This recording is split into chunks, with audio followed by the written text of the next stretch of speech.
track, getting hit multiple times. Coming out of that bike section, more drivers coming to blows.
Well, hello and good evening, everybody, or good afternoon. Welcome back here to Slow Motion Broadcasting, and welcome to the 46th Weekend Warriors Runoffs. My name is Ron Mullins, and alongside me in the commentary booth for today is Charles Beauchelle.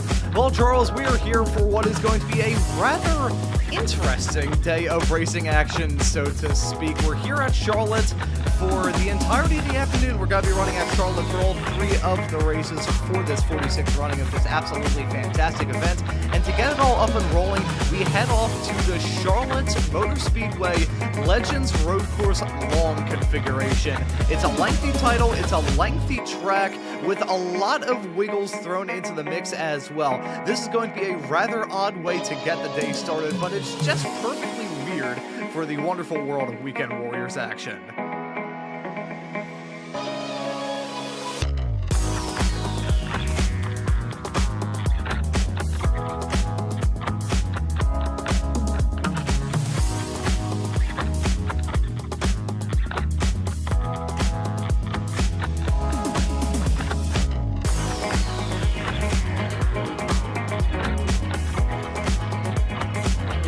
I think things are going to be uniquely weird all throughout the day, and I think to get all up and rolling, it's fitting that we're here at this track in the rain, and very fitting that I think I had both of our intro songs playing basically overlapping each other there. So, usually on these shows, 2 seasons ago, it was Mr. Joshua Wilkie on production for it. Last season, it was Mr. Guido Marzuki. They're both out there on the racetrack, so I decided to stick my hand up and say, hey, I can do it, I can produce, and now I'm going to have night terrors for the next 3 weeks. But no, it's going to be a fun day of racing action, and to get all up and rolling, we're here in this qualifying session. Now, I will preemptively apologize for some of the other tickers on the left-hand side of your screen maybe not being completely up to date. You can see all the classes there. It doesn't really matter when it comes to the classes. We're here to have some fun with the runoff, so who gives a hoot at the end of the day, I guess would probably be the correct technical term when it comes to all of that, to invoke a little bit of 19th century diction.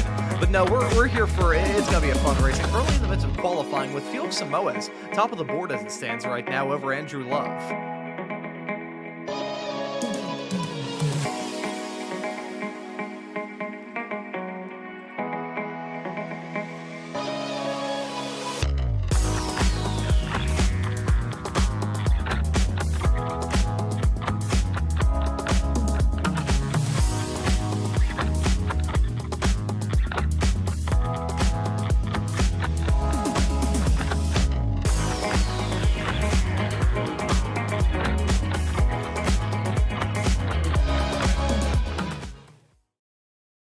Left in qualifying. We'll have a little bit of qualifying overtime. Is this a closed session? I only see one car on the track, so maybe this is a closed session. So no qualifying overtime today. So that'll be interesting. Yep, as we see it switch over to Jason Perry in the Spider-Man adorned Formula V car. This is going to be fun. Oh, there we go. All the way across the track and into the into the Roval section there. Stevie Ray, boss man, the guy in charge. It's going to be fun. We'll have a good time with this, and we'll see how these Formula Vs do in the rain. I'm obviously not as familiar with the Formula Vs as I am the other two series, so we'll get to watch these guys run around in the wet and see how well they can do. And running around this rather goofy track configuration as well. And you can see, again, some experience on the oval. We do have some configurations that will be using the high banks, including... we'll keep it a secret in terms of the stuff that lies ahead. But I'll tell you what, been a wonderful season up to this point. And we'll, I say wonderful season. It was a wonderful season. We'll take a look at the champions from the end of this season. You can see Felix Samoas was able to get the job done in the Spec 1 category at the end of it all in this past championship. And you can see in the Masters category, Jim Brewster was able to get the job done there. Meanwhile, Parviner Ladar took the championship in the Spec 2 category. And you can see the rest of the racers there and the wonderful sponsors that we had that made this past season possible, and thank you to all of them who made those shows possible. It's been an absolute honor for another wonderful season of Weekend Warriors action. Let's get this race up and rolling by taking a look at the starting grid. It's going to be Felix Samoas starting this race from the pole position. David Gaspers set to join him on the front row. Andrew Love will start this race in P3 next to Jason Green in 4th. Nate Colacio will start in P5 alongside Ian Joyner in 6th. It'll be Tortello starting this race in P7 next to Guido Marzuki, our very own, in 8th. Florian Utz will start this race in 9th, with Dan Sadro rounding out our top 10. Yeah, Ellen DeGassis will start in 11th position. Brad Cathcart starting in P12. Stevie Ray, the leader, starting in 13th. Jason Perry starting in 14th. Donnie Isley starting in P15. Good to see Donnie out there. Dirk Braun in 16th. Kurt Nunez in 17th. Jason Grider starting in P18. Jeff Wubker starting in 19th. And Nick Tello rounds out your top 20. The remaining part of the field. Dan Wood starting in 21st. Paul Jackson starts in 22nd. Jeff Jacobson will start in P23. Doug Weglars will start in P24. 25th will be Josh Justice. Josh Wilkie starting in 26th. Matt Thompson in 27th. And then myself, who was not driving, it just signed in incorrectly. And then David McLean starting in P29. So he'll be 28th on the starting grid. Yeah, and so those are our starters for this race. It's going to be a fun one for sure. I'm really looking forward to it. Going to be a great day of racing action here. There is your starting grid, and we're going to follow these racers all around this track as they're about to get the pace lap up and rolling. A rather short pace lap there, and wonderful work on the iRacing UI there. You can see Stevie is chatting to the racers. So what we're going to do in this situation is remind you again who the champions are as I try and edit that here real quick. We'll I'm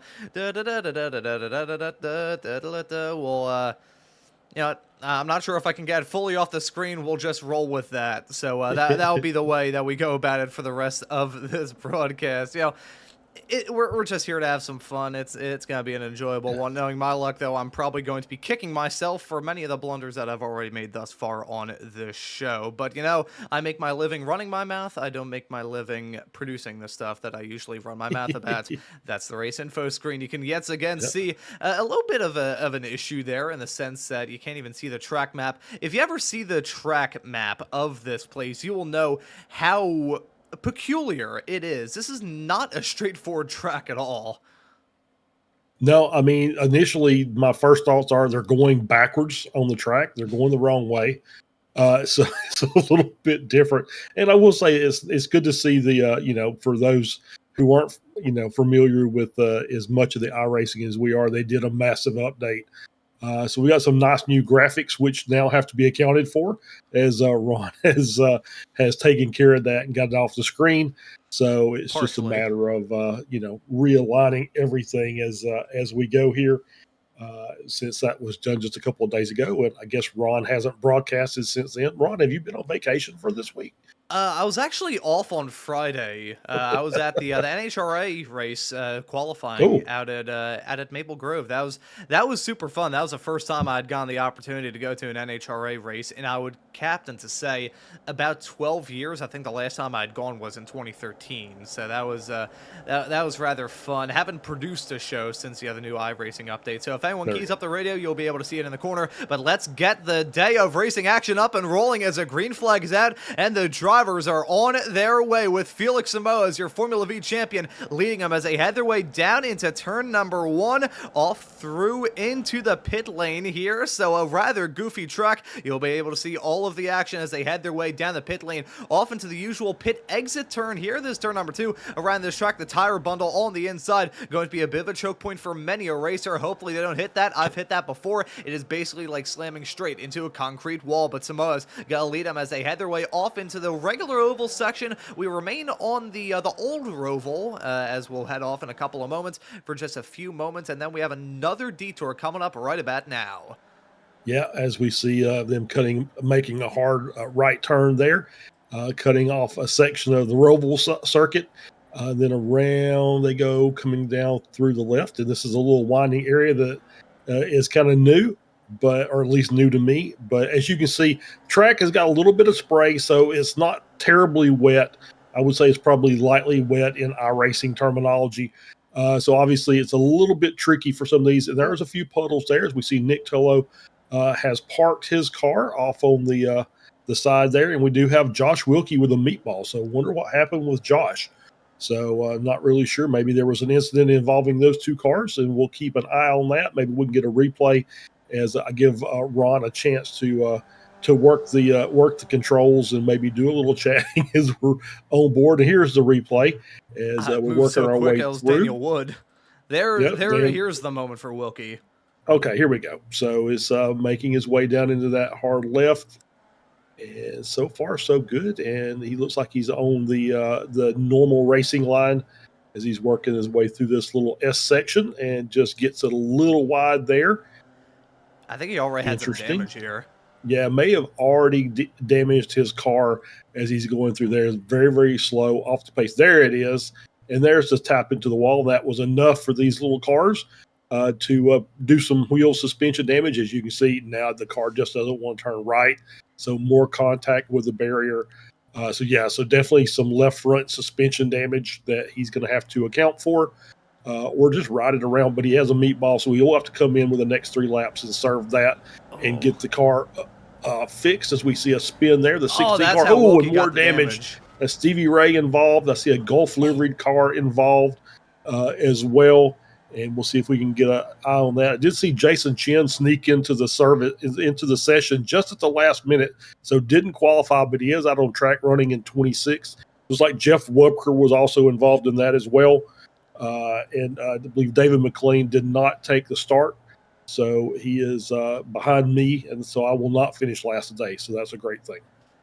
We're going to take the wins when we can get them. That was Nick Tullo upside down. Meanwhile, his son Tor not having a good run of things as it stands right now. Slotted in lucky number P13 at the present moment as there's a whole lot of drama going on there. I think I'm going to jump once again to that replay of the moment with Braun and actually follow Nick Tullo and his perspective and all this. Don't tell me it's going to brick on me at the worst possible time. Here we go. Second tries a charm. Let's see this. We'll follow Nick Tullo's perspective in the midst of all this. Probably switch the slow-mo cam right about now, and then we'll be able to see nowhere this for him to go. And then the cars behind couldn't quite get it stopped. I believe that's Paul Jackson behind him. And then the 16 car moves a little bit. And just when Nick decided he was going to go, he had to lay on the brakes. And then Paul Jackson obviously did not see what was coming. And then there you see Nick upside down in his car, kind of riding on the top of the 16 car there. So not a great way to start the race. Obviously, a little bit new for everybody. I think I'm not sure if these V's have ever even came to here during any of our seasons with the Formula V Weekend Warriors. So this may be a new track for everybody. This is a track that I absolutely adore just because it is so stupid and I love it. This is coming from somebody who posted a video one time of him doing a hot lap running the Dallara IRO1, that absolute just monster of a car on it was the club layout of Road Atlanta, which, if you've never seen that, I could best describe it as looking like an over-fried chicken nugget. It was...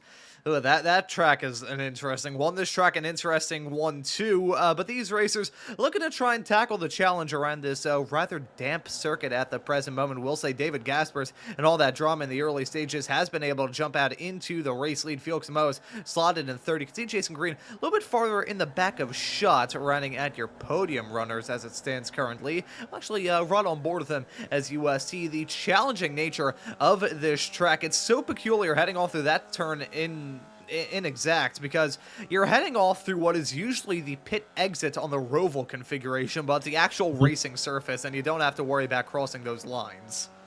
Yeah, absolutely. This is kind of the familiar Roval section of the track, but then it just kind of turns back around on itself as you see the cars, and it's pretty tight racing up here at the front. The top three separated by less than a second as Samoa's has retaken the lead over Gaspers. So it looks like that maybe just some jumping back and forth. I don't think it's the draft. It just may be the wet track and people trying to come to grips with the fact that they're hitting some puddles and maybe having to brake a little bit longer in some of these corners and maybe going wide, allowing cars to make moves. I will kind of update. Jason Chen did get into the race, and then now he has a meatball, so he'll have to come in and serve that. So as they come running out back onto the oval part of the circuit, and then they'll be heading down this tight little corner that will take them back onto pit lane.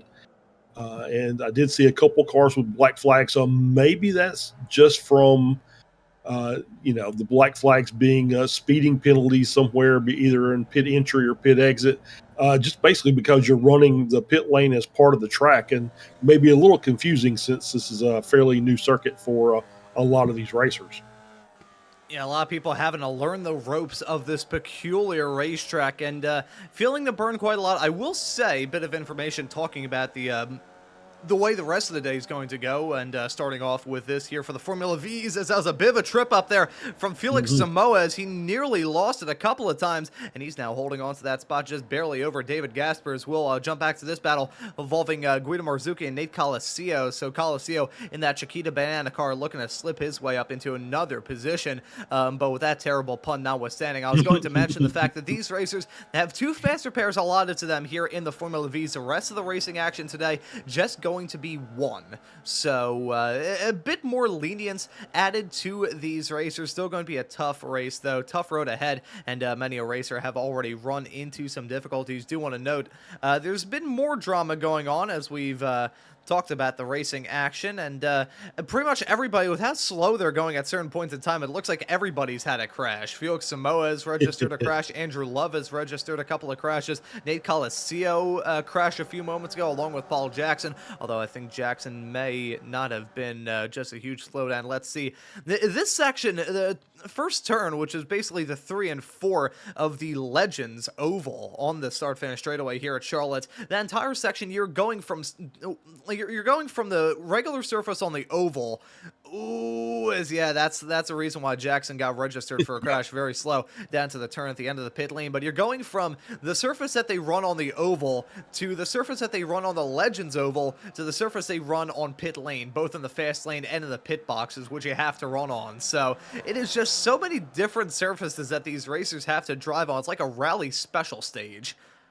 Yeah, absolutely. As we see a car off wide there, that is, trying to see who that was, maybe Alan DeGassis, a little bit wide coming through that section of track. And this is the difficult part of the track, even for, when we run some other different makes here on the Roval section. It's really hard to get the car to get the weight switched over, and you end up running wide coming through that right-hander. As we're back on here with Guido Marzucchi, as he's still fighting there with Nate Colacio, and Nate's really putting the pressure on Guido from behind as they are trying to track down Florian Utz, who's up in P5. There's a big gap from Florian up to Jason Green in 4th. Green has actually dropped a position. Joyner now up to 3rd. So Ian Joyner having himself quite a good run early in this contest. We've seen, obviously, Ian in the Formula Fords is a fantastic Formula Ford racer. I don't know if he's been in the Formula V's before, but obviously got some really good skills. As we see the rain still coming down, is adding more water to the track. It makes it just that much more difficult. As these cars come through, there might be a new puddle that you're not aware of as you make your way around for the next lap, which obviously makes things much more difficult when you don't really know what to expect from lap to lap on this track. Yeah, and drivers still having to come to grips to the challenge. Let's see a moment that happened a few moments ago involving Doug Weglars as he headed his way off into the infield section on the infield, shall we say. Nearly hit the grass and runs a little bit wide, and you can see just losing the grip big time. That's the thing about racing in the rain. Everybody knows that you cannot run on the racing line, otherwise it's going to end in disaster. If you want to catch the racing line, you can over on the Ray Esports YouTube channel. Taking a little bit of a break from the show, but they'll hopefully be back in the not too far off future. In the meantime, though, we gotta jump back to the live action and follow Felix Samoa, holding on to a rather comfortable lead as it stands right now, feeling quite good about his chances. Meanwhile, a driver that you were talking about a few moments ago is really on the charge, that being Ian Joyner, setting in some pretty quick lap times as well. Last time by, was able to set a 134.5, which compared to David Gaspers at a 134.8 and Jason Green at 135.4, pretty big gains from Ian Joyner. Yeah, it was a big gain, but Felix Moa's with a 133.78. I think that's back-to-back 133.7s for Felix, so he's really trying to stretch that gap as Joyner is now starting to put some pressure, getting a little bit of pressure from behind from Jason Green, who's starting to pick up the pace a bit, and they're doing their best to try and work their way up to Gaspers. Obviously, David is I'm just looking at his I rating, 99.22. So obviously David knows what he's doing in the sim with almost 10K I rating. So it'll be a tough road for these guys to try and make up a couple of seconds on David during the course of this race. It's probably going to be up to David to make a mistake to allow these guys to make up some time. Yeah, so probably got to be a little bit tricky. Let's just see if he will be able to do it, though. Still a decent amount of time left to go in this race with about a little over half the race still left to go. 13 minutes left on the clock as we keep our eyes on this battle. I want to jump to another one involving Dan Sadro and Guido Marzucchi as they head their way off through the infield.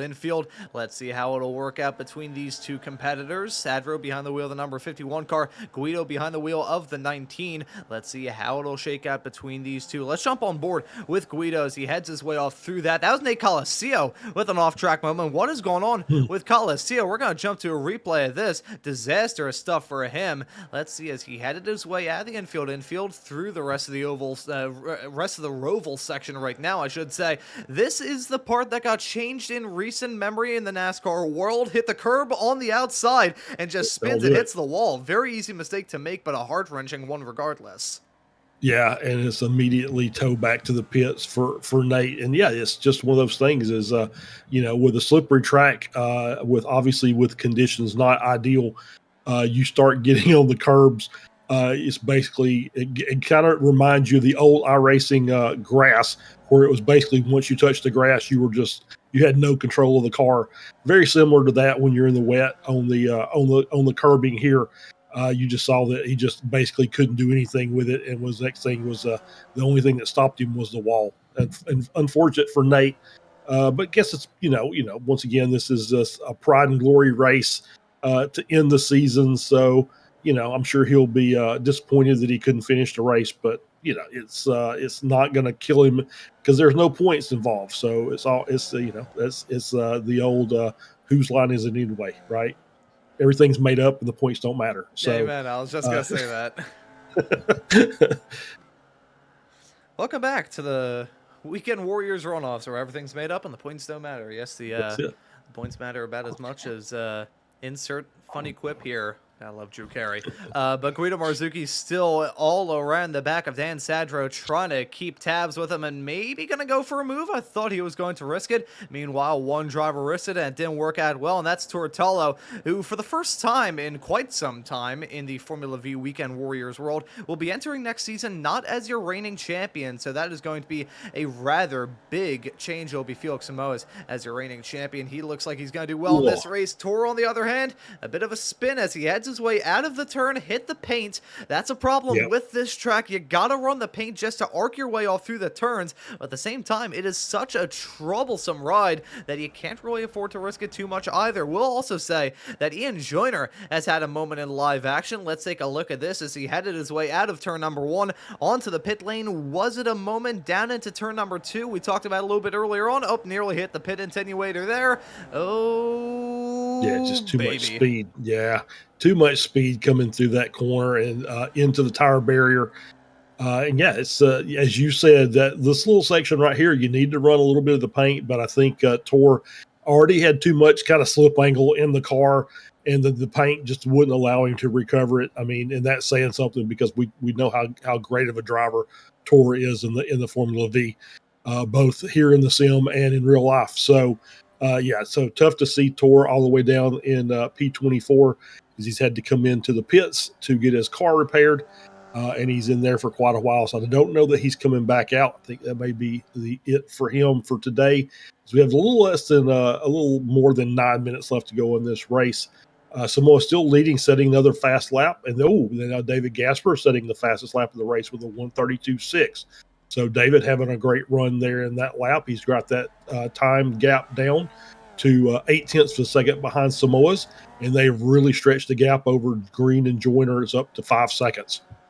Oh, and I just heard there as they headed their way down into turn number 2, a little bit of over-revving for the both of them. I think Samoa's may have gone the gear shift a little bit awry there. I will say from my own experience driving this Formula V, the shifting is what always bites me. I say this as someone who... The last kart I ever had was a shifter kart with I think it was a 1999 Honda CR125 dirt bike motor on it. That kart had just about the worst transmission I have ever experienced. It was, it would just randomly pop out of gear. Like there are certain points in time where I would be at the line for one of my runs in the autocross days. I would be revving the engine and then I would dump the clutch and it somehow shifted itself into second when I was just sitting there. So every single video of me doing a run, you would see me just push the shifter down to try and get it into gear, make sure everything was fine. And sometimes it works, sometimes it didn't. We'll say, to get away from that discussion, Jason Grider and Dirk Braun have had their own falling anvils. There's Dirk with some major damage on that machine. I think he's had his fair share of drama. Let's actually take a look at this as he gets his doors blown off by cars and tows back to pit lane. Let's see see this moment for Dirk as he headed his way off through there. Jason Grider also had a moment in similar conditions as well. Dirk, the Spec 2 champion and the Spec Racer Ford Weekend Warriors, making his Formula V debut from my memory, and spins off into the turn. He gets collected, and who else is that involved in the midst of all that drama as well? I can't necessarily tell. That may... I will hold off on saying who that is. May have potentially been. No, it won't be Wexler. Dear. Oh no. Yeah. Okay. Oh, there we go. Working loose. That was. What the hell just happened? That was interesting. That was very interesting. That may be Grider right there in the green car. I'm not really sure who that other car was, but as you can see, they've towed. Looks like somebody's off the track there. And as we're on board now with Samoa's still leading. And so JG1, Meatball, Dirk Braun, Meatball, Jason Perry also in the pits now for a stop. So we have several cars also with a Meatball. There's your, that was the pit lane. Okay, that explains things. So yeah, it's there's your pit area. Not really a lane, more just a pit area. So just park it in there somewhere and they'll work on your car. So very, very interesting scenario there as we see somebody moving again. I mean, that's Grider. Yep. And back on the track. So amongst all those cars, JG1, Jason Grider is back on the track with the NASA, liveried car, the NASA logoed car.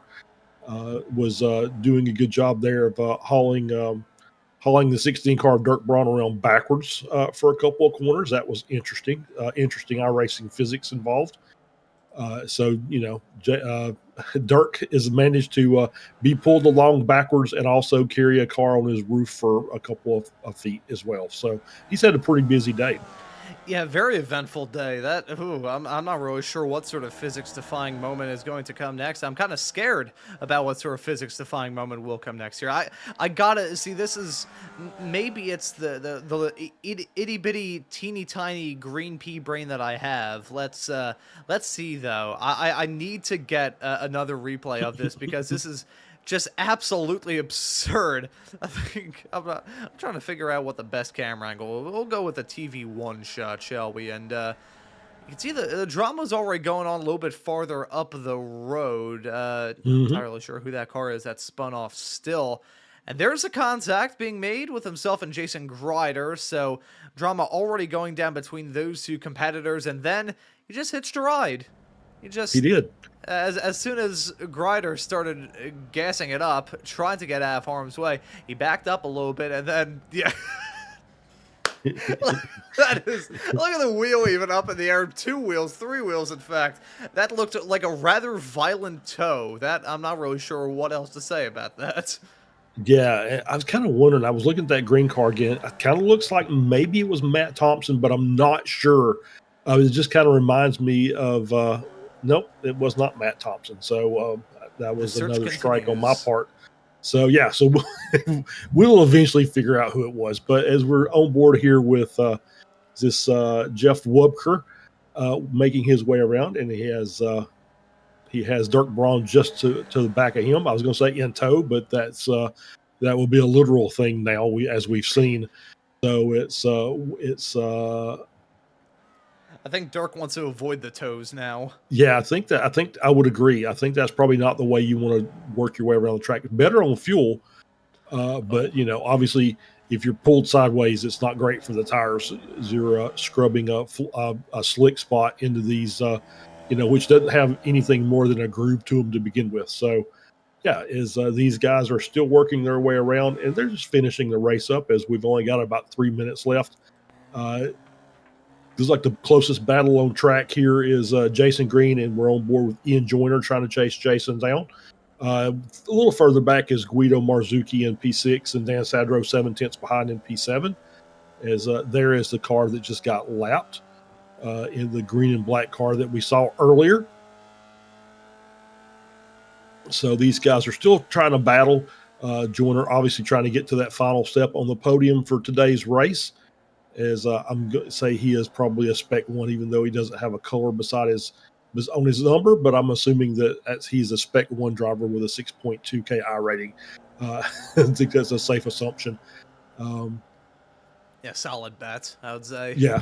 So it's they're still working their way around. Ian's looking for position, trying to keep the pressure on Jason. Just see if Jason will make a mistake and give up that position with a couple laps to go. With a minute 33, I think we'll probably be at, just based on where the cars are, maybe white flag next time by. I think we could be getting close to that. I will say this is usually one of the shorter tracks on the iRacing platform, even with the amount of twists and turns. It's a bit of a short lap, but with these Formula Vs that I think I described a couple of weeks ago during one of the Formula V Weekend Warriors broadcasts, that they have about as much power as a kitchen appliance. You also have to worry about the fact that there's rain still coming down, and with all that mixed into it, the lap times here actually somewhat longer than some of the tracks that we visited during the Formula V Weekend Warrior season in season 3, so rather odd. I'm looking through at the other lap times that some of these racers have set solidly in the 1-minute 30s, with times ranging between 132s in the case of your top two of Samoas and Gaspers, down to the 133s and the 134s and the 135s and 36s and all that stuff. But I think doing the quick math in my head, which is the reason why the room is smelling up with smoke, I think it is 2 to go potentially. Yeah, I was going to say 2 to go, but it looked like they came across the line right at a minute and a half left. So it was very, very close. Just a couple of seconds either way, as they're still working their way around. We're on board here with Alan Agassis, running in P8, leading the Masters class, having a good run up there solidly in the P8, trying to chase down Dan Sadro for 7th.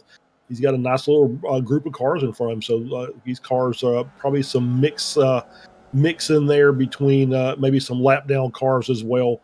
As I'm looking at the lap times and the gaps between them, and some that doesn't look right. So we're going to say that there's a few lap cars involved in this also.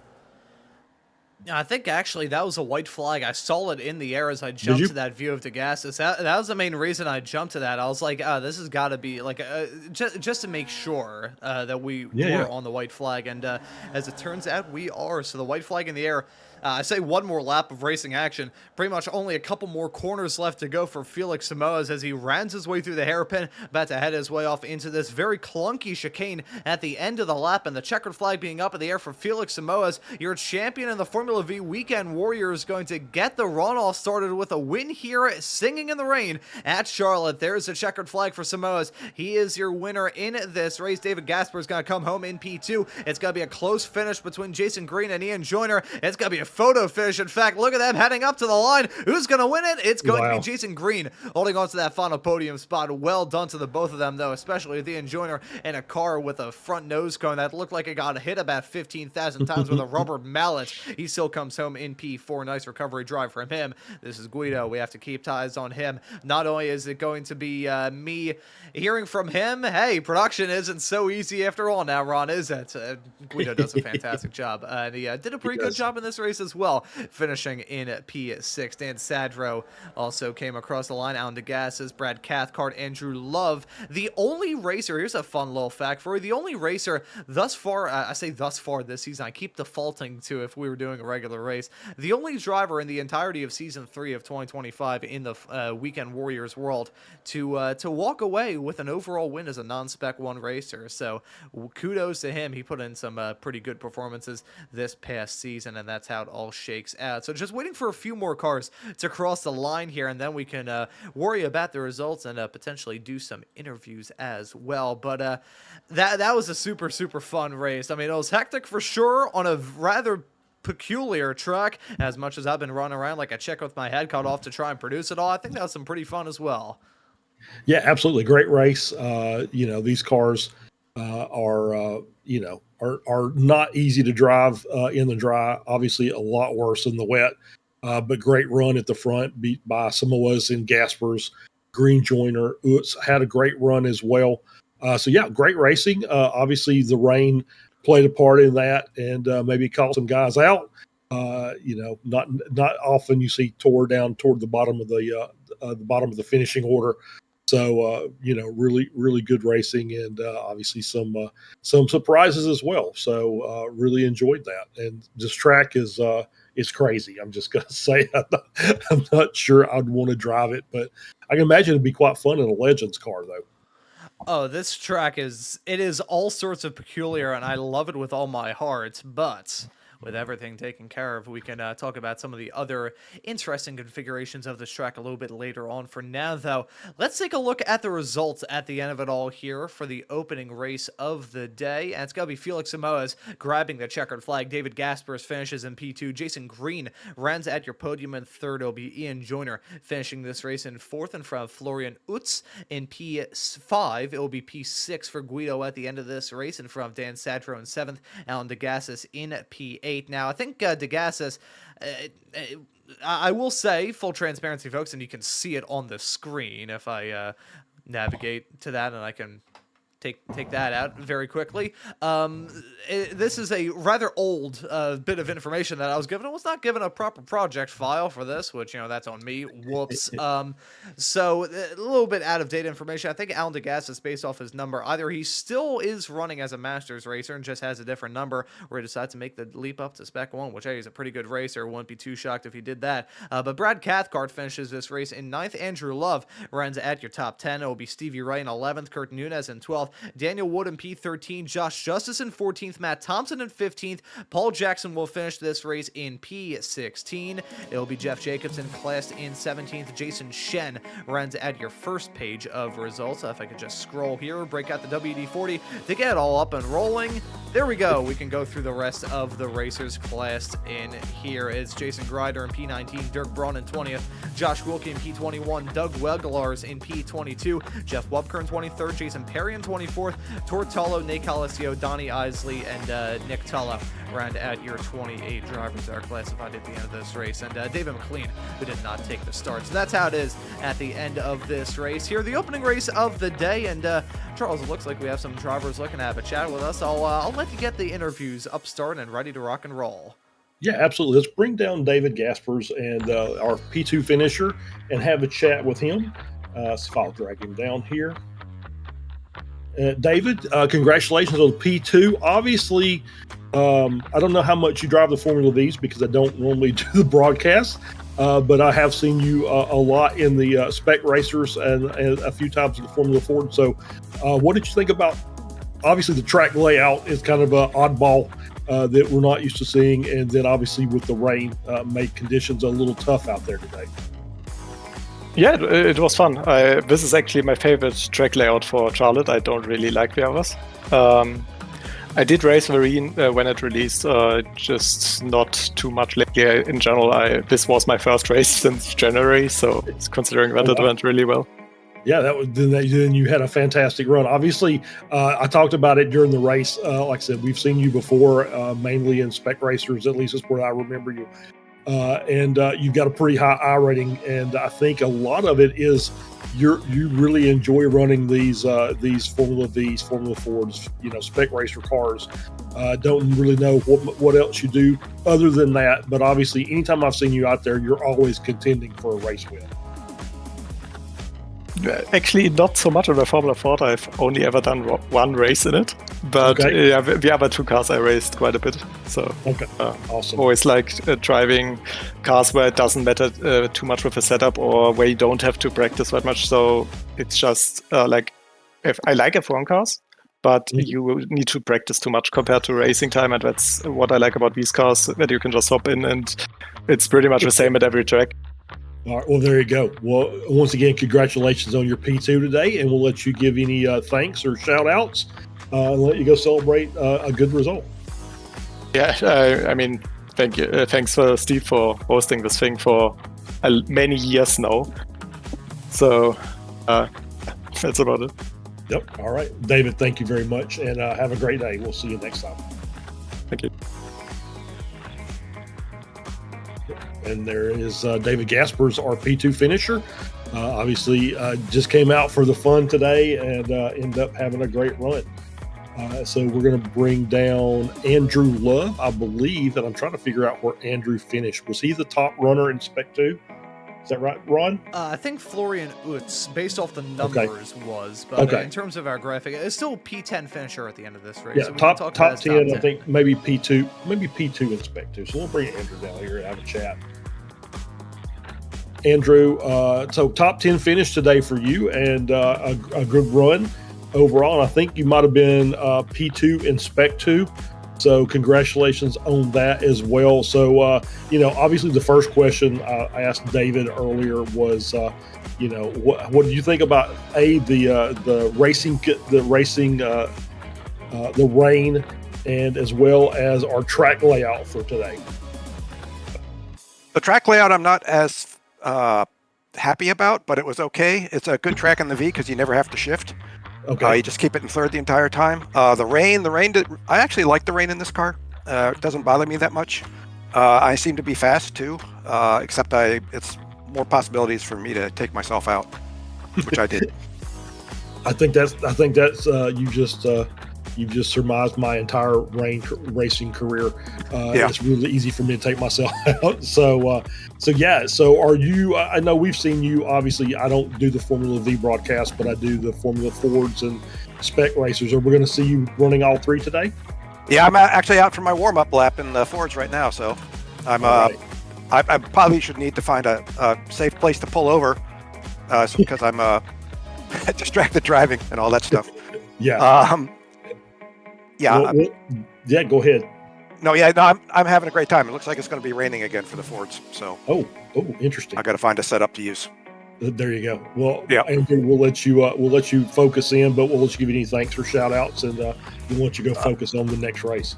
Thanks to Stevie for putting this whole thing together, and thanks to everybody that was behind me after I spun for not running into me and not making me feel horrible. So, yeah. All right, Andrew, thanks. Congratulations, and we'll see you in the next race. Sure thing. Thanks. Bye.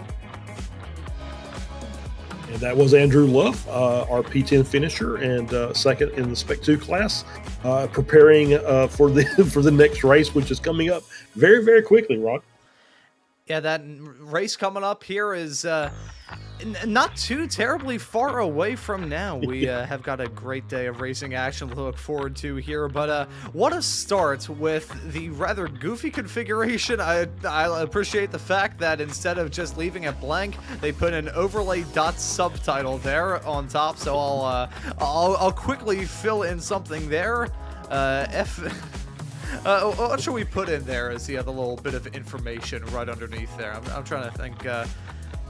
I have a good idea. Feel free to make fun of Ron. Here we go. Oh, there you go. So that'll be good. But that race we have coming up, I believe we're going to be running on the other Roval, from everything that I heard and from everything that I see with the session being up. That's what I saw. Yeah. So I just want to mention a real quick before we close this out. I did kind of take a peek at the official schedule, the provisional official schedule for next week. Or for next season for the Formula Vs. Interesting that we're going to be at Summit Point twice, week 1 in the Jefferson circuit and then week 7 at the full circuit, but obviously some fan favorites out there. Rudskogen, Winton, always love racing at Winton, watching some of these cars get air. Lime Rock, Oschersleben, Oran Park, once again Summit Point, week 7, VIR, Lebanon, the newly refreshed Olton Park in week 10, Okayama in week 11, and then finishing off the season at Navarra. So a really good list of tracks for next season. Obviously, this is provisional, subject to change by iRacing, and also subject to change by Stevie Ray. If there's a particular track that he doesn't like or a particular configuration, he will make small adjustments to the schedule. But just to give you a sneak peek at what's coming up next season. And of course, you'll be able to tune into all of the action here on Slow Motion Broadcasting. Gives you a pretty darn good reason to subscribe and hit that notification bell so you never miss out on any of the racing action. I just realized I didn't layer it all correctly. Let's try that one again. Gives you a very good reason to hit that subscribe button, and it's not working. God dang it. But no, let me try that one again. There we go. Third try's a charm. that happens once every 9 years. But no, really looking forward to the upcoming action here in the Weekend Warriors world, and we'll be able to give you some more previews as today's racing action goes along. But that's it for the first race here for the Formula Vs at the Legends Road Course long configuration. Stay tuned here to Slow Motion Broadcasting, because we have got some very good racing action to look forward to with the Formula Fords running on the Roval. Stay tuned, folks. We'll see you in a couple of moments.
46th Weekend Warriors Runoffs here on Slow Motion Broadcasting. It's myself, Ron Mons, and Charles Beauchel with you on the call tonight with some redheaded freak also working the controls in the production booth. But Charles, we're here now with a slightly different style of racing compared to what we had a few moments ago. The Formula V's running on the Roval that is slightly damp without the chicane. So this is going to be a bit of a flashback from the past, back how the Charlotte Roval used to be. Yeah, absolutely. This is obviously a little better known than the layout we just ran. As you see, Paul Jackson going around there, just obviously looks like that these cars are getting up to speeds where in the damp, it's not going to take much for these cars to just loop around on that oval section. So it might be something we'll have to watch later on in the race, especially if we're getting some tight running. Get the cars a little bit overheated, the tires are a little overheated, and the next thing you know, we may have a big pile up. So that's still going to be a little interesting aspect that we'll have to watch as we encounter the Roval today. So we're really looking forward to it. It's going to be a good race, I think. Yeah, it's going to be super, super fun. This track is also drying out considering the fact that the rain has stopped, and in this qualifying session that we're already at 11 minutes into, looking pretty close. I mean, all throughout this field. God, look at those lap times. Jason Shen, your Formula Ford Spec 2 champion here for the Weekend Warriors, is holding on to that provisional pole as it stands at the present moment. Felix Samoa's joining him on the front row. Ian Joyner, a past champion here in the FVs, not in the FVs, in the FFs. These cars are a little bit quicker than the Formula Vs. Instead of getting their power from a microwave, they get their power from a very big industrial oven. But no, these cars, much different than those FVs, but still can see the same drivers coming up to the forefront. As that right there was a cooker of a lap time from Ian Joyner, now snatching that provisional pole. Yeah, and snatching that wheel to catch himself coming out of turn one there. So great lap by Ian. Obviously, we talked about him in the last race, just how absolutely good he is with this Formula Ford car. So no surprise to see him up on pole for this. It's going to be up to the other guys to see if they can set a time as this track's drying out. Looks like the times are ramping up. So we'll see if Samoa's or Lasky or the likes can get up there and take Joyner off the top step.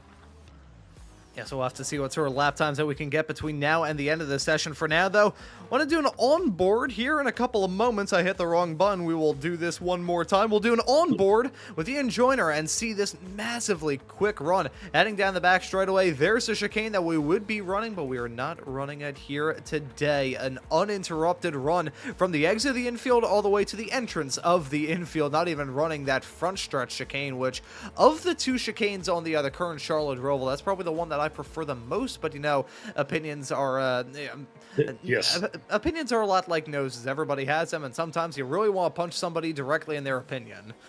Exactly right. As you can see, you had a dry line going up there on the oval section as he worked his way through turn one, and now through turn two, down into the infield we go, and you can see the puddles are still there in certain sections. That's going to be a nasty one there in the braking zone for turn 3 and 4. As you see the taking that wide line coming through this section of the track, getting onto the paint. He's going to stay off the paint through here. Obviously, the paint's going to still be a little bit wetter, a little bit slippier as he's working his way coming out of the infield. Now he's going to take that big run down the oval. Ooh, cuts that very close, and there's a puddle there as well. That's going to make life a little difficult. It's going to make it tricky to get the car turned out onto the oval. And as you see the times, as his speed ramps up, he's going to move further up the track into that dry line, so he's got maximum grip coming down to the start finish line.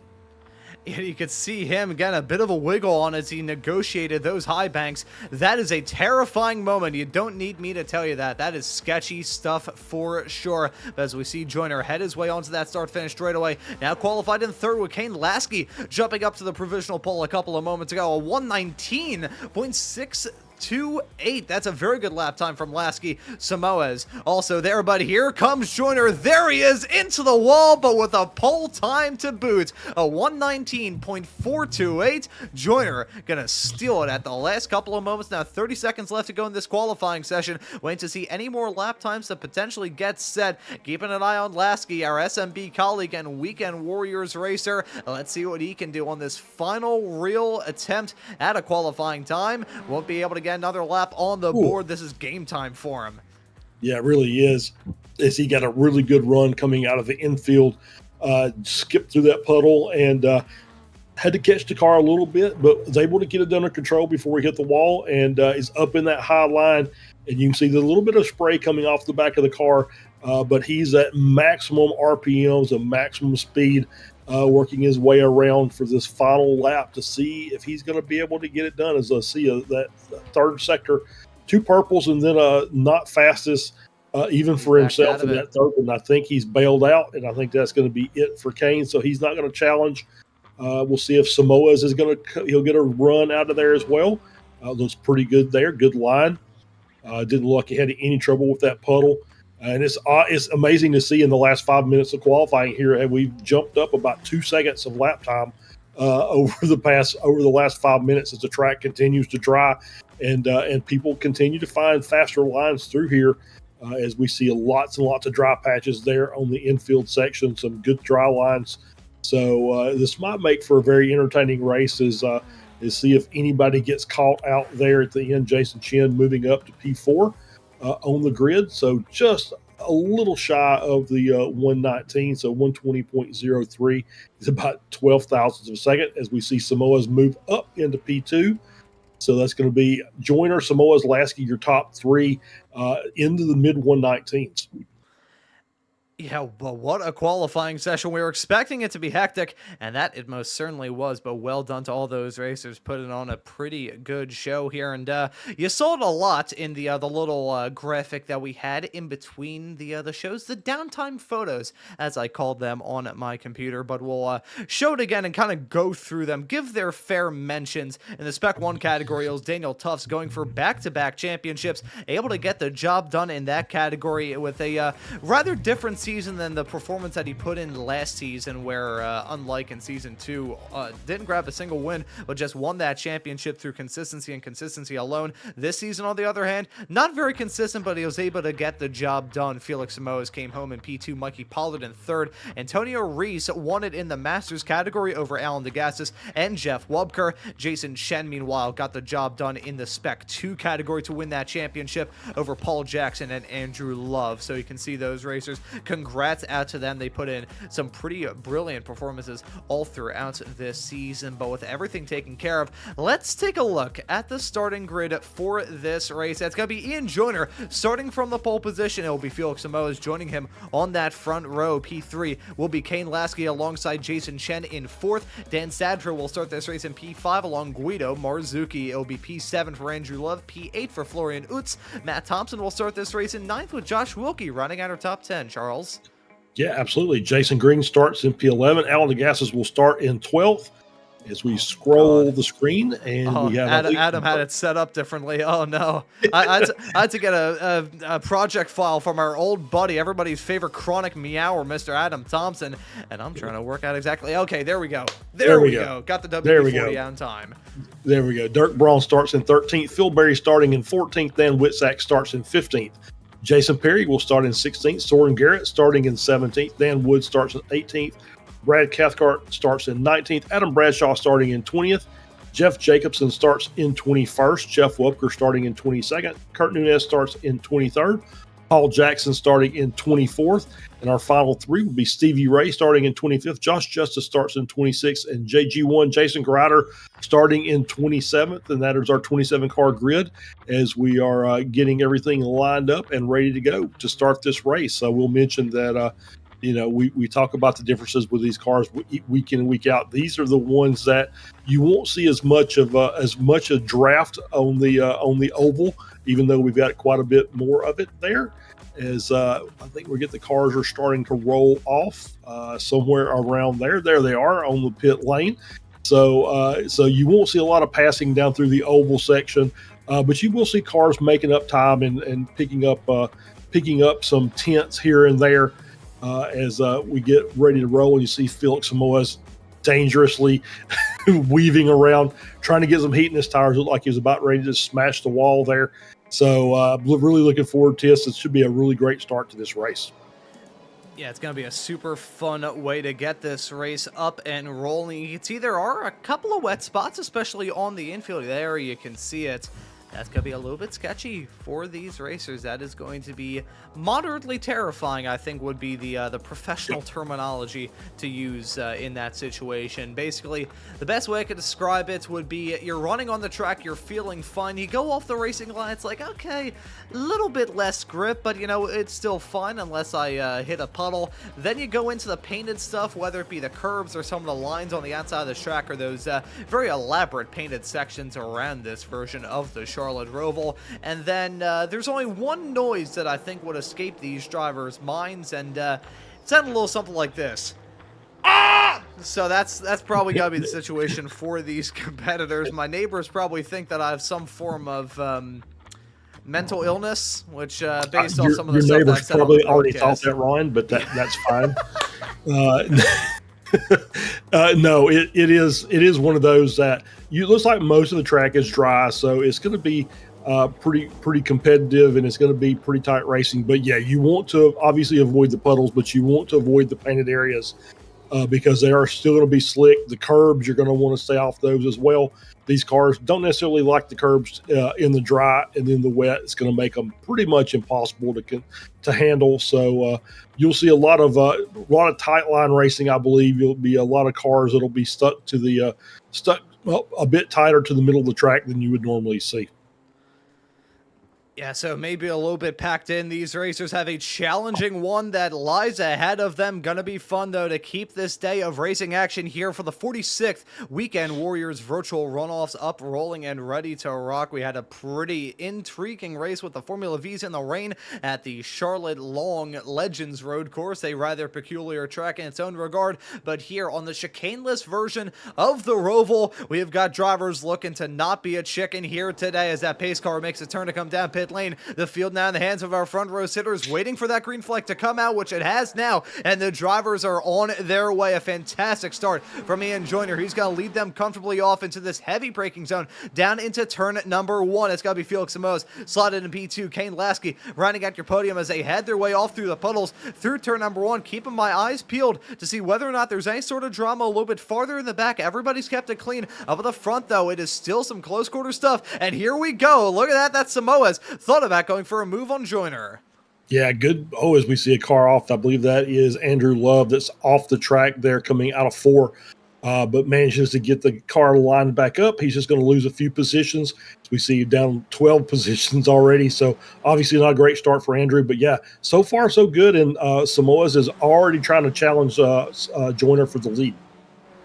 Yeah, so Samoa is trying to push. Meanwhile, Lasky trying to push in his own regard as well. Let's see if there's going to be an attempted overtake between these two. Jumping on board with Lasky. You can see him in the draft of Samoa's right in front. Will he go for the move? You can see he actually lifted a little bit there, trying to play that patient game. The convergence as these racers head their way onto this long flat-out blast to end off this lap. Gonna be powerful as there comes Felix Samoa's. Gonna blow in Joyner's metaphorical doors off with a bit of a wiggle on that painted line as well. That could have ended in catastrophe. He still hangs on to it. That's a racer coming down pit lane. That's Josh Wilkie. A black flag in the air for him as Samoa's and Joyner continue to duke it out down into turn number 1. They run through the puddles, run through the spray, and that's Samoa's running up to the front.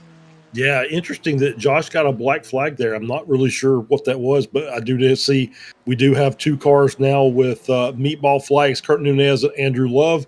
So obviously some contact there between those two as Samoa's is taking the lead. And has made a good run, but yeah, you saw that painted line on the oval as we see Samoa's just hanging on to that for everything he's got. That painted line as he was coming down, take the low line. The painted lines there obviously still very slick, so they're going to have to be very careful with those. So we see now Dan Sadro with a meatball as well. Oh, and that is not going to be a good moment for him, dropping down like a stone thrown into a pond. Some racers involved in their own little squabbles and own little drama at the very beginning of this race. I'm looking through to see any crash detections that appear on my screen. We've got plenty of overtakes, but I think only a few incidents as Ian Joyner got a look to continue on that game of leapfrog over himself and Samoa's side by side through the high banks of Oval 3 and 4 onto that start finish straightaway right now. And I think that's going to be a pretty surefire move from Joyner if he could just hang on, hold on to that spot, and you could be coming out of this smelling like a bed of roses, saying the fifth lap of the race last time by, as well as Jason Chen at a 118. Oh, contact! Huge moment there for Samoa's and Joyner. The both of them with a squirrely moment up in the air as well for Joyner. That could have ended in catastrophe, and now it's a 4-horse race. Right as I was going to mention, those two breaking away, Kane Lasky and Jason Chen right there at the pens, and I gotta say, I would be absolutely astonished if Ian Joyner doesn't have any sort of damage on that race car. That was a huge whack, and he got some pretty significant airtime there too. Yeah, he really did. I'm just kind of looking from Kane Lasky's view here. It doesn't look like there's anything broken. That doesn't mean there's not anything bent, but it doesn't look like there's anything broken, so no suspension failure. But, yeah, that was a very hard hit. As you saw, Samoa's go in there hot into turn one, catch a little bit of a puddle as he was making his way through and kind of got the car loose. He managed to catch it up, but I think he had some assistance from Joyner to get that car straightened back out. You saw the contact between the two cars, and, yeah, that was a very scary moment. But luckily, obviously two really, really good drivers up at the front. Both managed to work their way through, keep the car headed in the right direction. As we see Joyner now making the move down to the inside, he's going to try and take over P1. And here we go between Joyner and Samoa's. It ended in disaster 1 lap ago. They keep it clean this time and hold on to those spots for now. But Joyner looking to try and have a calm end to this race. That could have ended in catastrophe, though, as they headed their way off in there. I want to take a look at that drama because, I mean, that was... They should be, frankly, they should go out and buy a lottery ticket. That was so close to ending an absolute heartbreak. And let's take a look at this. You can tell it's an old project file based off the fact it doesn't even have the little SMB transition screen. And it's also playing at about 1/8 of the speed as it usually would. So let's see this moment. There was Samoa's. He hit the puddle and then pow, up in the air. A little bit of netcode involved in the midst of all of that as well. But that could have been so much worse.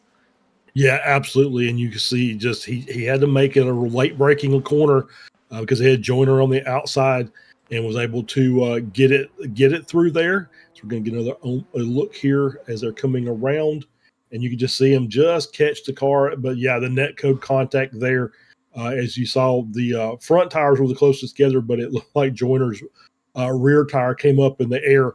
So definitely a great job by both drivers to keep the cars headed the right way. And we're back to live action, I think, or we're going to get another replay there. It's trying. Are we going to get stuck? Come on. I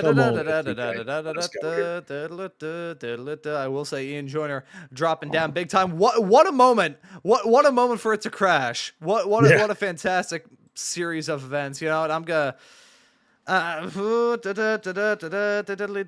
this is Ron's reaction, and this is what Ron has to do to keep from the F word. Hallelujah! Oh, there we go. All right, so we're back. Kane Lasky in the lead, Jason Chen in second. Ian Joyner dropped down to third, and where has Mr. Samoa's meatball flag for Felix? So he is in the pits. So we missed something somewhere. Don't know about it. I don't remember seeing a meatball come up after the contact with Joyner, so I'm going to say that happened somewhere else, and that's probably the reason Joyner lost the lead as we're on board here. It was as Felix just with the crossover, and we're coming down here into turn 3 and just loses it, and there you see Joyner with the contact. So yeah, that was crazy. And we talked about the little bit of puddles there going into the braking zone at turn 3. I don't know if that's what caused it, but that didn't help matters to be sure. But it looked like maybe just too hard on the brakes for Samoa's and lost the rear. As we see Lasky coming around there as well, struggling to hang on, managed to get that car caught back up, and he's got Chen breathing down his neck as Chen goes a little wide, gets into the grass. So these guys are really, really pushing these cars very hard. Lasky obviously wants to get a gap, and Chen is not wanting to let him go. Yeah, so in all of that drama, Ian Joyner has lost out on some time. I'm going to jump to this angle to see whether or not there's any little bit of front-end damage on that car as well. I'm trying to see a good camera angle. I don't want to resort to the chase cam. Okay, I may have to resort to the chase cam here. Let's do it. Oh, yeah, there's damage. Yeah, I mean, you compare that to the front of Florian Utz right in front, and certainly the nose cone a little bit askew for Ian Joyner, which, it wouldn't be a complete game ender more often than not. I mean, frankly, you'd probably be able to triple the downforce just by duct taping an F1 diecast car to the side pods of these machines, but that front nose cone, that is still the main thing punching that hole in the air, so any sort of disturbance to that can get a little bit tough. It can, and you see him dropping down a little bit because of it. Utz making his way around to take over P3, as we have Father Guido there running in fifth. Has had himself a good run, is up a position, but keeping the car clean. As you can see, that puddle is in the very, very, very bad position for these drivers coming down into turn 3. But Guido doing a really good job of just keeping the car headed the right way. And he's making up time on Joyner and Utz in front. So we'll see if he's going to get in, become in play here for a potential podium for this race. As Lasky is starting to stretch the gap over Chen just a bit, it's almost up to a second. And we'll see if Joyner. I would say bump drafting is probably not the thing that you want to do. He really needs to keep the nose tucked in. To maximize his pace, obviously with the front of the car being a little bit askew. And so I think that's what he's going to do. He may make a late move here coming out of the oval, going down into turn 1 to see if he can get the position back. As we keep tabs on this battling, we'll jump back to a battle in a couple of moments involving Jason Green, currently occupying your P7 spot. He's involved in his own low hornet's nest, as it doesn't look like Joyner is going to go for that move. We'll jump to this battle involving Jason Green, who's trying to sweep around the outside. Around the gases off it to turn number 1. Will he be able to make it work? Oh, so close to contact as they head their way now down to turn number 2. Who's going to back out? I don't think either of them will. Who's on first base? That's a real question that we have right now. That's the gas. It's a little bit of a wiggle all through 3, and he's got to concede that spot to Jason Green. Good stuff there. Meanwhile, as that's been going on, we got a battle up at the front. Kane Lasky, he's had a moment. What has happened to Kane Lasky? He's now stopped on the inside of turn number 5 in a very precarious situation. Hearing that he may have had some sort of incident, let's take a look at this here. It was holding on to his spot. I think he may have lost it. Heading onto the backstretch on the infield section, this small little flat out blast. Hit the grass there, keeping it tidy at least for now. May have lost on the puddle and turn in. Yes, he did. Oh no, that looks. Watch it. Watch the hands inside the car. The way they start shaking, that almost like hardware failure. Like maybe he had something happen to his car. It doesn't look like anything was wrong. I mean, it was a little bit wide, but just all of a sudden, the next thing you know, he's over there. That was a good, obviously a decent line through there, and then the next thing you know, he's just right turn over off the track and into this little section, and you see the wheel. You see the hands start shaking. So I don't know if that's a hardware failure or what, but that's kind of what it looks like to me.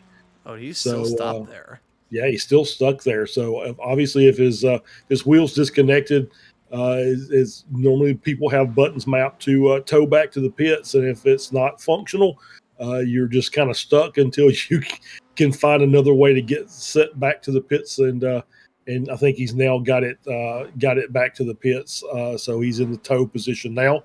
So tough way to end the race for Lasky. He's going to drop all the way down to P20 and probably lose a little more as I see Wilkie in the pits as well. I think Wilkie's done. So, he'll drop down to P20, but he's going to have a world of time to make up in order to pick up any more positions. He's going to have to hope for some other people to die, unfortunately.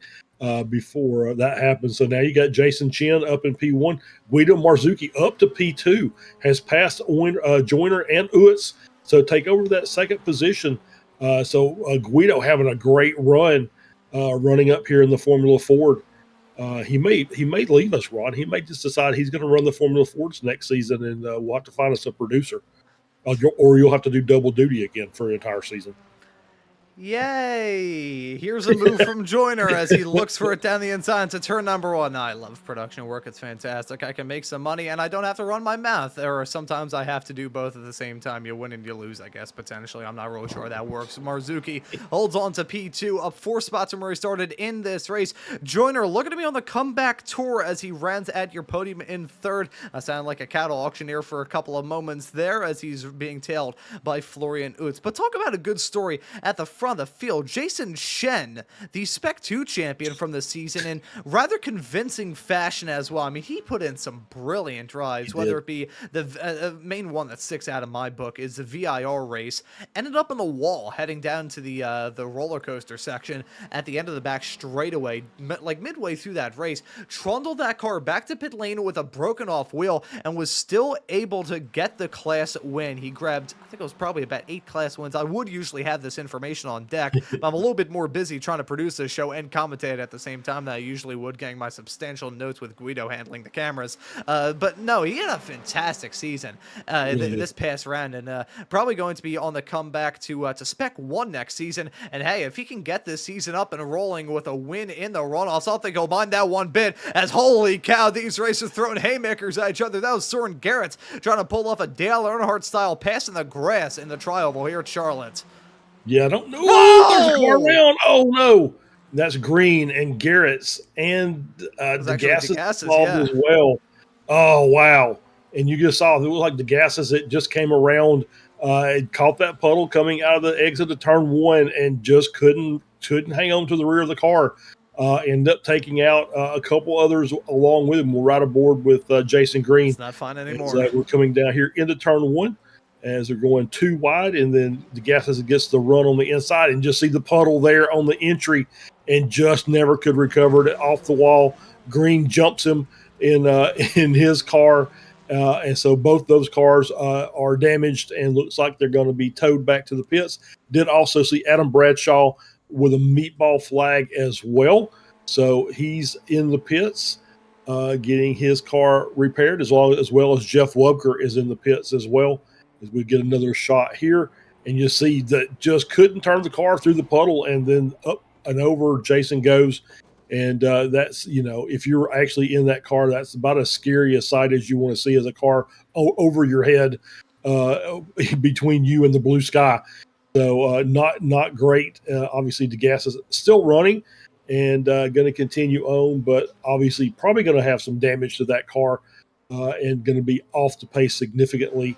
As we're getting a look here at Dan Witzak coming down the tri-oval section of the track. And I see looks like Paul Jackson and somebody else there, the 978 of, and you see Witzak just a little too much speed and loops it there early. Is able to get it recovered and out of the way before the next car came through. So great job, as we have now a replay from Dirk Braun. He is sitting back behind these 2 cars. Is that the 905? It is indeed. And you see the 52, and we almost had a synchronized spin there. 52, Dirk Braun goes around. Looks like the 905 started to, but managed to recover it. And now we're on board here with Adam Bradshaw. Same position in turn 1. Looking to get through there okay. Over the crest into 2, down into 3. Is the puddle. The puddle catches him out in 3. And then backs it into the wall on the outside of turn 3. It's going to damage a little bit. I don't know if he's any wheel or suspension damage, but that looks like a pretty much straight line into the wall. So maybe not as much damage as you would normally see. Yeah, just catching up on some incidents there for many a racer. Gotta say, this has been even more of a race of attrition than we thought the Formula Vs were going to be, which is really saying something. That FV race completely in the rain. This is in that kind of mixed conditions. Now, one thing to raise about these FFs is the fact that, as you can see, a big moment from Joyner as he headed his way off into turn number 5 there. But no, these cars had the exact same tires regardless of what the conditions are. I wonder if I can get a good shot of it. There you can see the on board with Florian Utz in that machine. You can see the right front on this race car. The thing is with these is they have the exact same tires in the dry and in the wet. So it's not a matter of, oh, they're running on slicks in the rain. The tires don't work too great in the dry, but they also don't work too great in the rain either. So it's a really tough car to try and manage when you have mixed conditions, because when you hit the puddles, it's not going to like it. When you're out there on the racetrack and it's dry, you're going to have to worry about overheating a little bit. It's a wonderful mix that makes these races fantastic to commentate on, but it's also one of the reasons why the Formula Ford is one of those cars on iRacing that can drive me up the wall the quickest. Yeah, absolutely. As you're absolutely right. These basically is a single groove slick in the front, a double groove slick in the back. And these cars, I think the biggest thing is these cars are just they're mechanical grip cars. They're, as we see Joyner working his way around the outside there. There's very little aero downforce to speak of. It is all mechanical grip making these cars go through the corners, and so these mixed conditions obviously don't really suit these cars very well. As you end up losing grip here and there, you see these cars will hydroplane through these puddles and work their way through, and then you'll have to catch it on the way out of the puddle. So for these cars to be still running up here at the front, doing a great job, and that is what the challenge of running the Formula Fords, especially in this mixed condition, as you said. And I think as generally as iRacing as in a whole, mixed conditions is probably the worst thing you want to try and drive. You'd rather either be completely dry or completely wet, and not have to worry about the mix of both. It's a tough breed that you've got around this racetrack for these competitors as we get a little bit closer to the end of this race. Now 18 and a half minutes over that now on the clock in this 30-minute long race. Jason Chen still leading now by 6 seconds over Florian Utz, with Ian Joyner running at your podium. Guido Marzuki holds on to that P4 spot as it stands at the present moment. Soren Garrett holds on to top 5 in front of Phil Berry, in front of Brad Cathcart. That was a driver that just spun right in front of these racers. Not sure who that was, with a bit of a squabble. That may have been Jeff Wubker, who spun off into the infield. Yes, it is. He gets overtaken by Jason Green, who has rejoined this race in the 160 car, has repaired the damage in that machine, but is still a little bit farther back than he probably had in mind. And just to wrap up the racers in the top 10, as I was going through all that, Brad Cathcart, Matt Thompson, then you have to go a little bit farther back to find Jeff Jacobson and Dirk Braun occupying the final spots inside the top 10. Here is the boss man, Mr. Stevie Ray. I say the boss man in the Weekend Warriors world, and pretty good news that we'll be talking about a little bit later on in this race. But we're going to have 11 rounds next season, because for week 2 we're going to be having a special edition Weekend Warriors event broadcasted with the Spec Racer Fords and a lot of old Weekend Warriors alum. If you'd like to be a part of that race, you can sign up with all the relevant links that Stevie will talk about a little bit later on. That show's going to be broadcasted, of course, here on Slow Motion Broadcasting, the home of the Weekend Warriors, and also on the iRacing Esports Network. That is going to be a pretty amazing event to look forward to. Not my first rodeo being on the iRacing channel, but as I said to Stevie a little bit earlier on this week when he revealed the information, I've done special events, I've done other races on the iRacing channel, but that is potentially going to be feeling the most special out of anything. Yeah, absolutely. And this will be my first time on the iRacing channel, so I'm really looking forward to it. And we'll see. Hopefully, we'll have I'm sure the event will be good, and whether we do a good job with the broadcast or not remains to be seen. But I think we're going to be okay, Ron. We've done this enough, so I think we'll have us a good event. And obviously, these the Weekend Warriors, we've been doing it seemingly forever. So it's just a fun series, and it deserves some love with the 10th anniversary of the Weekend Warriors. It deserves to have some love thrown at it, and it deserves its moment in the sun.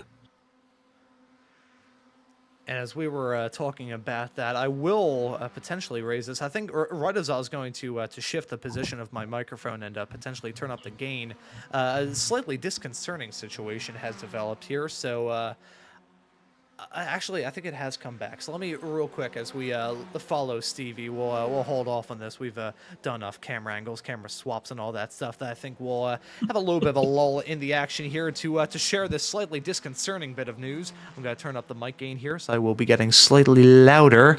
You did.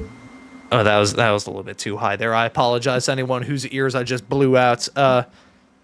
I'm not sure if it's getting picked up on the microphone. There was an odd squeaking noise coming out of one of the fans on my computer. So if this broadcast randomly disappears, you'll know what happened. So we'll just leave that be. I'll give that notice ahead of time, and I'll have to send a message to Josh asking whether or not I'd still get paid, even if my computer craps out midway through the show. But no, we'll jump back to the action here and talk about Guido, who's making some moves up. He's now jumped his way up into second himself. Florian Utz and Ian Joyner still involved in that very close quarters battle. Right as I say that, Guido gets abducted by a UFO. He's back on the track now. He briefly went back to the 15th century, but he's now here at Charlotte, heading his way down into turn number 1 with Joyner and Utz battling right behind for third. Yeah, Guido's having a great run up into second, but this battling between Marzuki, Joyner, and Utz is just letting Jason Chen relax up at the front. 6.5 second lead. Every time these guys swap positions, it just grows a little bit more as it's up to 6.7 now. So, as we have Matt Thompson just picked up a meatball running in 8th position. So we'll have to see if we can get a look at that. But obviously there you see him off the track as they were coming through, and we'll see if we can get a replay. Oh, there it is. Looks like he was in the wall there coming through turn 1. And yeah, the damage already done as he's working his way around there, battling with the 905 car of Brad Cathcart. And you see him on the outside line there, and is going to make this dive down into turn 1 and just way too far wide. It was a late turn in and into the barrier, and you see the right front is suspension damage, and you see all the bent tie rods and connecting arms. Everything's broken. And so he's going to pull over and tow it back to the pits, and that's going to be day done for Matt Thompson. Had a good run running up in the top 10. Yeah, that's an unfortunate moment for him. One of the latest retirements from this race. I mean, think about the amount of starters that we had, 26 in all, and now there's only 17 cars left out there on the racetrack. Pretty wild stuff, and we may have just had another moment for Jason Chen in the race lead, holding on to a very, very comfortable gap, still pushing the limits, and let's see as he headed his way off through turn number 4 right about now, hit that inside curb, and Jackson, that could have ended in catastrophe. Yeah, that's that inside curb. We kind of mentioned it as these curbs. You don't really like running the big sausage curbs in the dry. In the wet, this makes it that much more difficult. And you see that those blue curbs here at Charlotte are very, very tall. I mean, it's a half a tire high. So it's obviously not a comfortable ride across those. But Jason able to hang on to it, did lose some time, lost about 1.5 seconds to the cars behind. It's still Utz, Joyner, Marzuki battling there for P2. But Phil Berry in the 888 car running in 6th, just at the fastest lap of the race with a 1:17.85. Just flying out there. That's the fastest by 1/10 of a second over the entire field.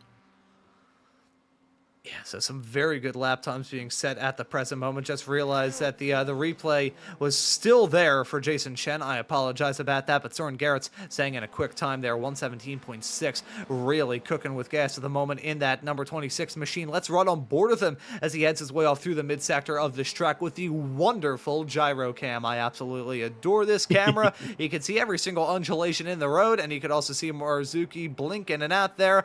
I'm not sure whether or not he forgot to feed the mouse that's running on a wheel inside of his Wi-Fi router, if he forgot to feed that mouse a little bit of Parmesan before we got the show up and rolling, or what the deal was, but either way, blinking in out a little bit there, not ideal at all, but Soren Garrett's going to be in his coattails trying to get a move done. Will he go for it? Will he decide to take that run? Survey says he will not. Meanwhile, right behind, actually right in front, my apologies, it's going to be Florian Utz and Ian Joyner swapping spots. Utz making it look easy as they headed their way down the start-finish straightaway. That front nose cone damage on Joyner's car, basically a giant parachute.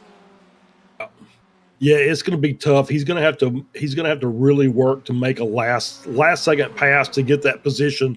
As you see the two cars behind close the gap down. Soren Garrett's again with the fastest lap of the race, 117.4. Ooh, as we see Joyner there, just a little squirrely coming through too. Just coming in. It does still see a few puddles out there on the track that's giving these guys fits, even up at the front of the field. But the track is still drying, and the lap times are really, really ramping down as these guys are finding the fast line through this track. Puddle or no puddle doesn't matter. They're still just clicking off tenths of a second every time by. Yeah, I will say the puddles are slowly but surely thinning out, which is it's a good thing to have. It would have been probably preferred if these racers didn't have any puddles to deal with at all, but that's neither here nor there. I think the puddles may have claimed another victim, as there's JG. He's slow on the inside. I think he may actually still be out there on the racetrack, just try to let Stevie by. Yeah, just letting he's lapped down, so he's just letting traffic go through and just trying to finish off the race. So good sportsmanship there from JG2, as they call him, Jason Green. So still the battle up at the front of the field between Oots, Marzuki, who's now up to third. Joyner's dropped down to fourth. Garrett's in fifth. And so Joyner is starting to slowly lose this group. He's doing a good job of just hanging in there, but you can tell obviously the little nose cone damage that he's got on the car is not allowing him. Normally he would, in this group, I would say Ian would just probably pull away, over a few laps because he's just that much faster most of the time. But the mixed conditions plus the damage is keeping these cars pretty close together. And they are starting to close down, or they're attempting to close down on Jason Chen, as the gap is now under 5 seconds. So they are still trying to close that gap down, but Chen has got sizable advantage, and I think we're coming around probably to white flag this time. Yeah, the white flag going to be in the air. One more lap of racing action for Jason Chen, trying to cap off what has been a brilliant drive for him here in these 46th Weekend Warriors runoffs here at the Charlotte Roval for the Formula Fords. Your Spec 2 champion, your reigning Spec 2 champion. You gotta look to try and have a good run this upcoming season. I think he said last week that he probably wasn't going to make all the races, but I think that will be certainly made up by the fact that he is going to be winning this race as long as he can hang on to it. Knowing Milek, I probably just jinxed him, he's going to crash in a couple of moments time. But as that's going on, I do want to touch on what happened with Kane Lasky. We got official word from the man himself, but I didn't share this until a few moments until right now. He let me know that his mouse vibrated off of his mouse pad onto the power strip that decides the power of his VR headset. So his headset went out. That's roughly what happened. That is still a huge kick in the shins, though. I'll tell you what. In the world of real-life racing, you have some pretty bad technical errors. I remember one time my front suspension blew up in my kart when I was going about 70, and I came to a stop on about 90 feet, and my feet have never felt the same ever since. And that right there is just the sim racer's version of all of that. A very odd series of events for him, but still, I'm sure he'll be back with the Spec Racer Fords, and we'll get to see him out on track on whatever configuration we're going to be running of Charlotte in a few moments' time. But in the meantime, Jason Chen gonna come across that start-finish line to grab the win here at the Charlotte Roval. There's a checkered flag for Jason Chen. He gets the job done. It's gonna be a photo finish right behind between Marzuki and Florian Utz. 39 thousandths of a second at the line between those two, and bang, into the wall goes Guido. His front nose cone pops up into the air like a misshapen Lego as Ian Joyner gonna come across the line in fourth. What a photo finish between those two. I think we may have another one developing here involving Dirk Braun, as did it just jump over to another camera? I think it did. There they go across the line of stern between himself and Jeff Jacobson. I think that'll be the last of the close battles that we have out there on the racetrack. But what? Who's that? Okay, that's Brad Cathcart, who's just upside down. And there's a camera. Yep, somebody has upset the Cathcart. But yeah, great race. Obviously, very close finish between Marzuki and Utz there at the end of the race. But it was a war of attrition today, and Jason Chen came out on top. I remember talking to Jason after he won the first round, I believe, of the Formula Ford's Spec 2 class. this season. He says, I don't know that I'm going to be here for the entire thing. And I think him winning that first round really kind of set the table for him, and he stayed the entire season, won the championship. So well done. Obviously, no good deed goes unpunished. So he'll probably get promoted up to Spec 1 this season. So that will be a good time to just kind of ease your way in and take a few weeks off and just get prepared and kind of get used to the challenge of being up there with the big dogs and racing. But great race today. Obviously, the mixed conditions caught some drivers out. We had several incidents during the course of the race, but congrats to the ones who finished up there in the top 10. It was a great run. And then Dan Sadro getting the fastest lap, I think on the white flag, or the lap before the white flag, the 117.37. Hard charger, Stevie Ray, up 15 positions to finish 10th. Great job, Stevie. Great job from all of those racers who were able to make it to the end of it. That was a fun one for the second race of the day. And let's take a look at the results. It's going to be Jason Chen grabbing the win, Guido Marzuki finishing in P2. We're going to be having a chat with our usual producer and our race winner in just a couple of moments' time. Florian Utz runs at your podium in third. It'll be Ian Joyner classed in fourth, Phil Berry in fifth, Soren Garrett's in sixth, Brad Cathcart in seventh, Jeff Jacobson in eighth, Dirk Braun in ninth, Stevie Ray rounding out your top 10 in a pretty mighty drive. I will say, though, touching on that moment we saw with Brad Cathcart going upside down, he is Australian, so that does kind of make sense. That was a softball. I had to swing at that. Dan Sadro finishes this race in P11, Alan DeGassis in 12th. Paul Jackson will be classed in lucky number P13 with Matt Thompson in 14th, Adam Bradshaw in 15th, Kurt Nunez in 16th, Jeff Wubker in 17th, Jason Green will round out your top 18. And then we look through the rest of the results. It's got to be Dan Witzak finishing at 19. I figured I would do the little suspense there at the end. We could really just rounded it off there because everybody else got struck by a falling anvil. Dan Witzak, with his moment, he ends up retiring from this race in P19. Kane Lasky with a very odd series of events that caused him to retire, finishing in 20th. Dan Wood in P21. Felix Simoes in P22. Josh Justice in 23rd. Josh Berry in... did I say Josh Berry?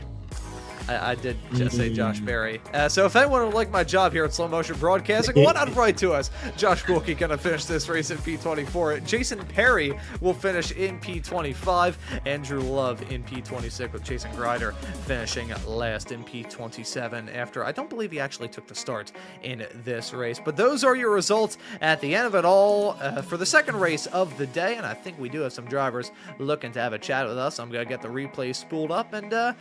Charles, I will let you have dibs on who you want to have a chat with. Well, let's bring our race winner, Jason Chen. I'll drag him down, and then we can have a chat with Guido after that.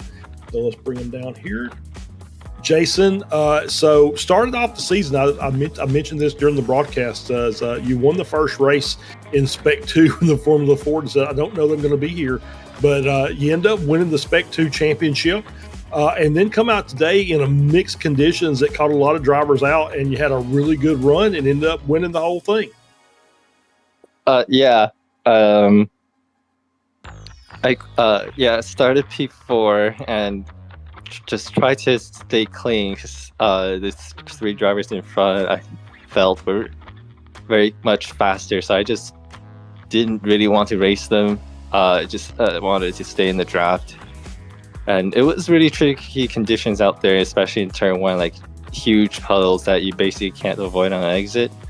And I think, Felix and Ian crashed ahead. And then I don't know what happened to Kane. It was very weird. It was. Do you know what happened, actually? I do, yeah. So apparently Kane's mouse... vibrated off of the mouse pad and onto the power supply that powered his VR headset, and so went blind. So I think Kane did a great job just to get the car off the track without hitting anything. So yeah, just a very odd occurrence from Kane. I'm sure he had a good laugh about that, obviously, but had a chance to win the race. But yeah, sometimes fortune smiles, and sometimes it doesn't. So yeah, that was I was completely not expecting him. He suddenly veered right right before the fast right-hander. I had to like I don't. It felt kind of scary to. I was like, oh shit. Oh sorry. You probably shouldn't say that word on broadcast. But it was what I was feeling, and then try to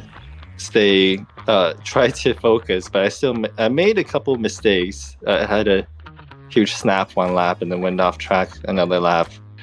I was trying to strike a balance between pushing to stay in the groove and not fall into the pack behind, and balancing that with trying to not push too hard and make mistakes, because it's very, very tricky. And I think Ian had got some aero damage, he said on the voice chat.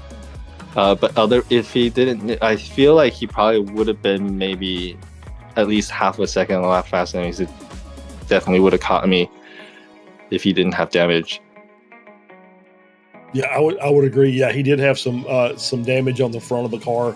It really just kind of hampered his progress up through the field, and just kind of got stuck there in that second group that was trying to chase you down, and just couldn't really do anything beyond that. So, Jason, congratulations on the race victory and a very tough set of conditions here. And so we'll let you give any thanks or shout outs. I'm assuming that the girlfriend is going to get mentioned at this point. Well, the wife. So, the wife. Yep. All right. Even better. Yeah.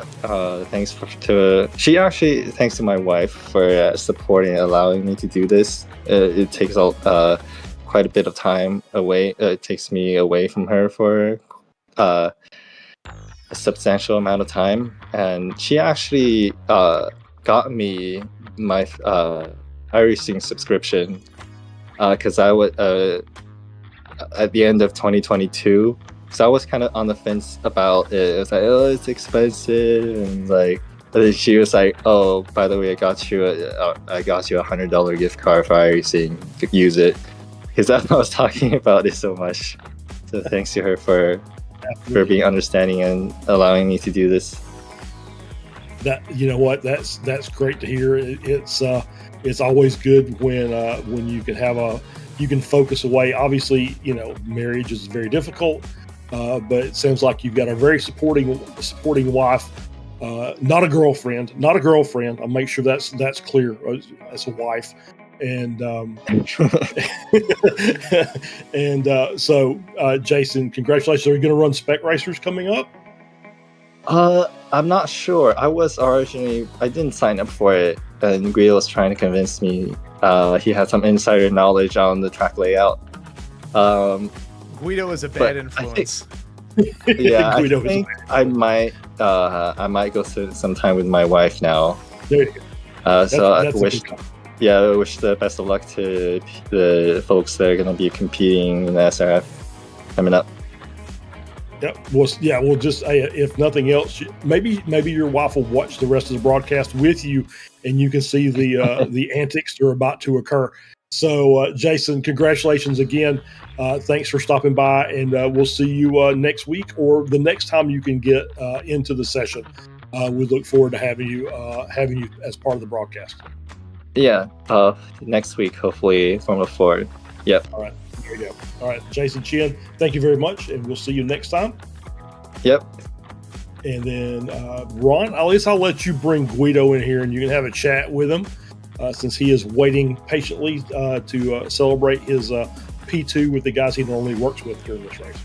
Yeah, this is going to be a very interesting interview, and I'm just going to allow him before I really bring him in to laugh at me for the production work. So I'll drag him in here to have a chat with him here on the show. Guido, welcome into the broadcast booth. Very odd to say that, even though we started off as driver and commentator. Now it's commentator and producer. But welcome into the booth, man. Back behind the wheel. How was it out there with the FFs? That looked pretty hectic. Yeah, it was great. It was a good race, very unexpected, and I had a qualifying way better than I thought, and it went well. I had a bit of damage for contact with I think it was than Cedro in the beginning, and but it worked well. I was surprised by myself because I never drive those cars. The conditions were not that good, and yeah, I'm happy. I'm happy I got the S2.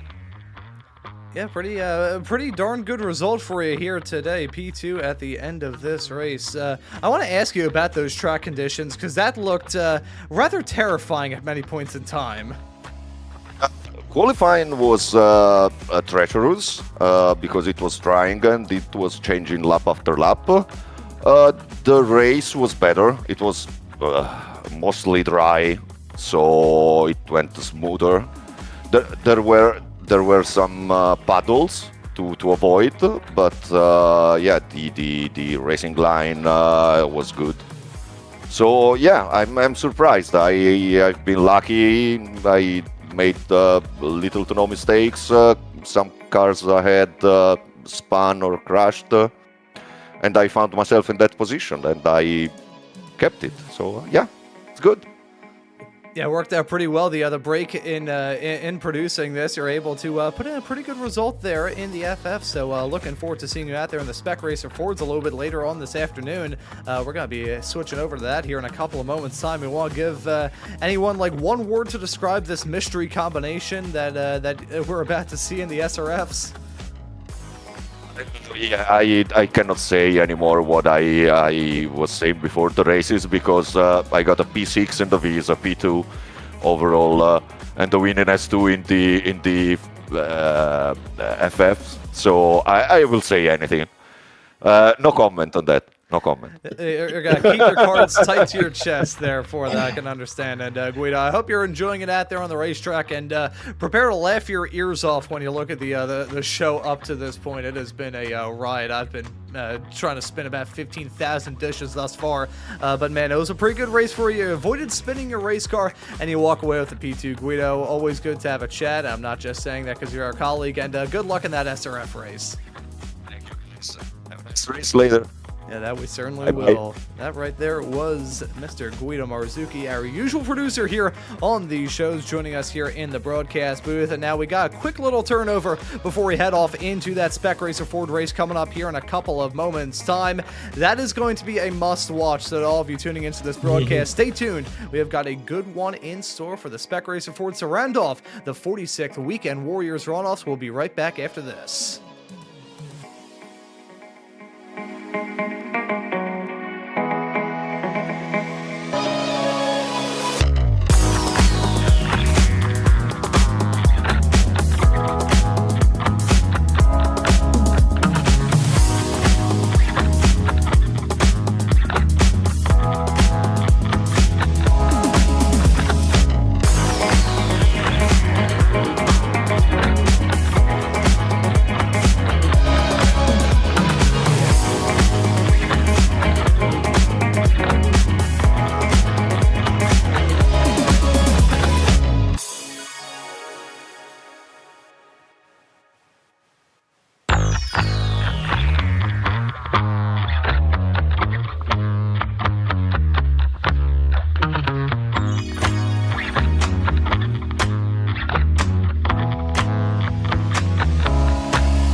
if that shot as we go back to the live action here for the 46th Weekend Warriors Runoffs doesn't tell you everything you need to know, I really don't know what would. Welcome back, folks. We're here for the final race of the day, the Spec Racer Fords on the Charlotte Oval. No, not the Roval, the Oval. The 1.5 mile intermediate oval that was open all the way back in 1960. It's hosted the World 600 or the Coke 600 or whatever they call it, and it's going to host what I got to imagine will be one of the most wild and wacky races in potentially the entire history of the Weekend Warriors Runoffs. It's myself, Ron Mons, and Charles Beauchelle with you on the broadcast here today. I'm also working all the cameras and the graphics and the virtual production hauler, but Charles, we've had a pretty tame, in the grand scheme of things, Formula V race on a rather goofy configuration. We had a pretty wacky FF race that just came by, really exciting.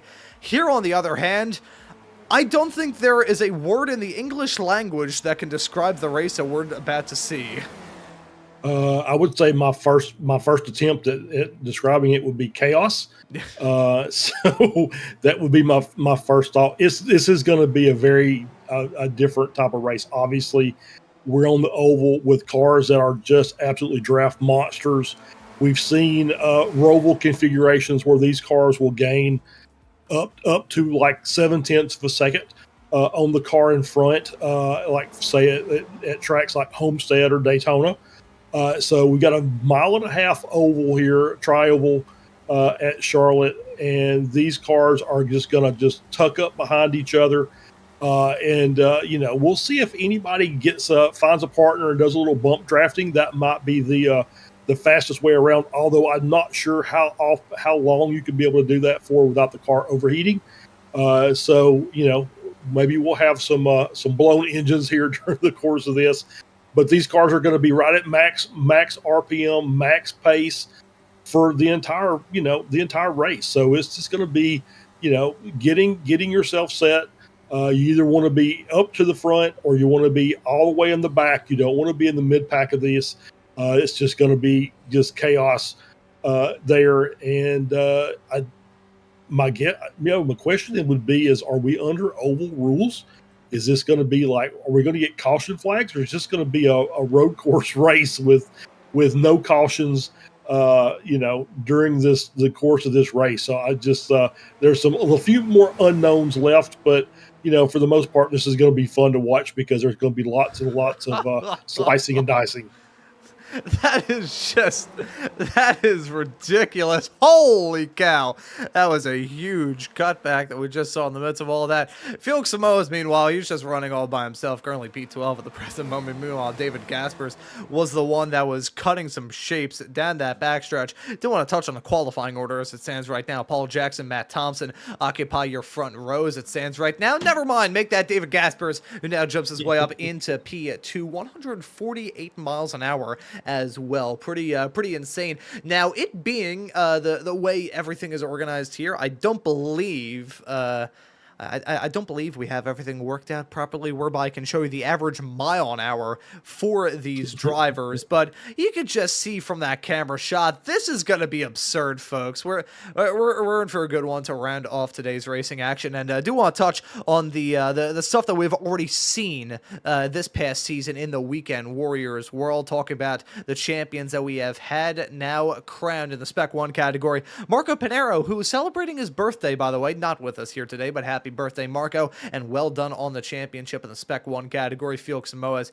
and Kane Lasky made up your top three in the Spec 1 class. In Masters, it was Wolveronio, Antonio Reese finishing that season in the Masters championship spot. Tom Gradwell, Brad Cathcart completing your top three. And in Spec 2, it was Dirk Braun getting the job done with Josh Wilkie and Matt Thompson, your top three in the Spec 2 category. So that's how it looked at the end of this past season. And I do want to remind all of you folks that this upcoming season here on Slow Motion Broadcasting, you will be able to tune into all of the action week in and week out here exclusively on SMB. But for now, we have got a race to look forward to, a race which is set to be a pretty hectic one. I will also say, I think things have been organized slightly differently for this race because unlike the Formula Fords that were 25 minutes long, unlike the Formula Fords that were 30 minutes long. Did I say the Formula Fords both opportunities?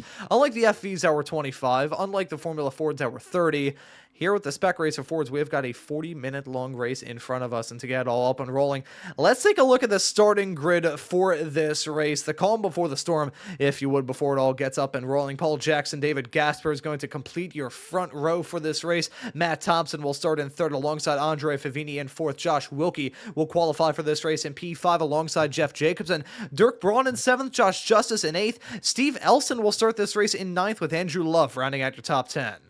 Yeah, Jeff Webgruber will start in P11. Phil Berry starts in 12th. As we roll the screen to Ian Gibson in 13th. Felix Samoa starting in 14th. Scott Russell in 15th. Jason Green starting 16th. In 17th position will be Dan Wood. Tom Gradwell starts 18th. Adam Bradshaw will start in P19. Ken Batley rounds out your top 20. Jason Perry starts in 21st. Kane Lasky starting in 22nd. I'm assuming that Kane got his VR functional again. Dan Sadro starting in 23rd. Eric Luke starting in 24th.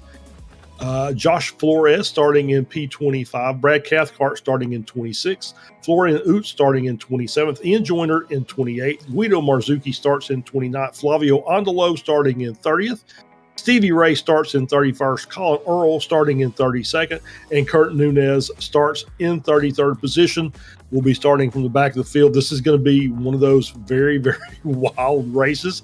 We would give you a driver's eye lap, but it's four corners. They all turn left. That's pretty much it. 40 minutes. I'm assuming that means there's going to be a pit stop involved, as is the usual for the weekend warriors. Maybe not. I don't know. We'll find out as we go. Yeah, whatever this race has for us, I have a feeling it is going to be horrifying from their perspective, pretty darn exciting from our perspective, but overall just going to be a pretty darn good way to round off today's racing action here on Slow Motion Broadcasting. And if you have enjoyed today's racing action here on SMB for the 46th Weekend Warriors Virtual Runoffs, it gives you a very good reason to subscribe and hit that notification bell so you never miss out on any of the racing action. The action's been fun today. We've had a lot of good racing. This is a big unknown, though, even compared to the races that we've already had. It really is. It's I think if it's going to be up to the drivers. Obviously, this is going to be one of those races where it's going to be really easy to make moves and get around cars as you get a good run and make passes. But it's going to be, there's going to be points in time where cars are going to get stalled just trying to make a run, but there's nowhere for them to go. So, for the drivers who have done a little bit of oval racing, they might have a little bit of an advantage over the drivers who have just ran road courses the entire time. So look for some different cars up front with the drivers that have maybe done some oval racing that are a little more familiar with how the draft works, and especially those guys that like running Daytona and Talladega. And the green flag is out, and the drivers are on their way. Here we go, folks. We are off and racing with David Gaspers leading them as they head their way down into turn number 1 and 2. Matt Thompson, Josh Wilkie, and Paul Jackson. 3 wide. That's not going to work. Contact being made. Up into the wall goes Andre Favini. He's going to drop down like a stone thrown into a pond rather early on. Matt Thompson also dropping down big time. Paul Jackson now going to slip his way up in a second. Look at Dirk Braun on the 52 machine trying to wheel it down the inside. Braun, you're reigning now Spec 2 champion. Probably got to jump into the Spec 1 category for this upcoming season. He's now in P2. Look at Jeff Jacobson, one of the other drivers for Slow Motion Racing. He usually leads the brigade on the oval side of things for that team, and he's leading that bottom lane as it stands right now. They're 3 wide across the line. Dirk Braun leads that lap. Right behind, though, it's absolute pandemonium. Look at all these racers cutting the shapes. They're 4 wide right behind. Holy cow. Yeah, and it looks good. There's plenty of room for these guys to run 4 wide through those corners. So that's a good sign as you see the car starting to line up. As this draft builds, these little runs are going to be very, very different. As you get a car, it's going to be the longer line is going to win. So this group down on the inside, they stay nose to tail. They'll be able to push their way forward. That is absolutely outrageous of a spectacle. Look at that. About 17 cars covered by the square root of nothing as they head their way now down to turn number 1 and 2. Gaspers leads over Phil Berry. You can see Josh Wilkie again showing the door a little bit. Look at Kane Lasky. He's trying to cut some shapes as well. Lasky looking to try to avenge the wrongs and make them right after that Formula Ford race a little bit earlier on with possibly the most outrageous technical issue that I think I've ever heard of. That's going to be some close quarter stuff with Barry and Jeff Jacobson. That could have ended in disaster. They still keep it clean for the most part. Running strong. There's a big accident a little bit farther in the back with many racers picking up meatball flags, but I don't even think we have the opportunity to cover that. Look at this. Holy cow! Wow! Oh, that was David Gaspers. All sorts of crossed up as he had his way into one. Yeah, you don't push into the corners. That is kind of the rule with oval racing. You want to push down the straightaways, but you want to give the car in front a little bit of room going into the corner to get the car settled in as these cars are. Oh, is another wreck. Is that another wreck? So a car went way wide. Maybe went high, but there they are. So they're behind. There's another couple of cars that are involved. Paul Jackson involved in that, and you can see the jockeying for position up to the front. Kane Lasky's up 19 positions to P3, so he's going to be on that inside line probably as we're on board here back with another replay. And this is in the back of the pack as we as a car turned there. There we go. And that was Adam Bradshaw involved as well. And it's just one of those things with oval racing is you get that little pit maneuver, and the next thing you know, the car's around and you're done. That was an outrageous collision, a spectacular way to end this race for all of those racers involved, but still, that was absolutely, I'm not really sure what to say. Oh no! Phil Berry, he gets spun. That's a huge accident as they head their way off through the quad oval. Looks like Daniel Wood got caught up in all that as well. Adam Bradshaw at the epicenter of all of it. More racers involved. Eric Luke, he's towed back to pit lane. Bradshaw going to be out and away, but in all that drama, it is still close up at the front. Look at Gaspers, Jacobson, Justice, Lasky, Samoas, Wilkie, Green, Sadfro, everybody. Oh man, oh no! It's just, you can see that was a great catch by Gaspers there to get the car righted, kept it off the wall. Obviously some front end damage. You can see the aero damage or the body damage on the front of the car. That's going to make and that was on, I believe, on Cathcart. Is that the car in front, the green and black car? I believe that is. And Cathcart knows what he's doing. I actually raced with him in the XSLR. We're currently in our road ovals as during this part of the season, and he does a pretty good job in the NASCAR cars. So we'll see if he can hang on to it. But obviously, if you get damage on the front, you're going to have a car in front to kind of block the air for you and give yourself a chance to maintain that speed, as they're still 3 and 4 wide up at the front of this field. What can I say? What is there to be said about this racing? It is absolute madness, and you can tell that I'm speaking in a slightly more hushed tone because of the amount of accidents we've seen up to this point. I think my vocal cords are hanging on virtually by their last thread. I've done 303 shows at this point. I can't say I'm too surprised by that. Oh, wow. I thought they were going to make it 4 wide again as they headed their way down the backstretch. Look at Felix Samoas at the epicenter of all of that. Imagine how alien of experience this is for all of these racers. What do you even say in a situation? I would love to hear the spotter audio for some of these racers, because this is nuts. Yeah, I mean, well, it's not like we don't run road courses at oval tracks like Daytona, Homestead, Charlotte we just had. So the oval experience is very similar to that, except you don't get the break, you don't get the road course action that kind of opens the gap between some of the cars. So they're all just packed together, and it's basically about maintaining your line and keeping the car, in a normal line around the track. As I get the hiccups here, you can't really make moves unless you know for sure. It definitely helps to have a spotter on, so that way you'll know if there's a car on your inside or outside, and you'll see the cars, as you saw with Lasky there, gets a run, moves to the outside, and just kind of stalls out because he doesn't have any help. So he actually needs another car out there behind him, pushing him to keep the speed up. So it's going to be very difficult to, as we see Justice way up high. So maybe he can drop down, or Lasky can move up and get these two guys together. They'll actually they'll make better time together than they will separate. I'm not really sure if commentary really does this justice. It is just absolute insanity that we've got going on right now.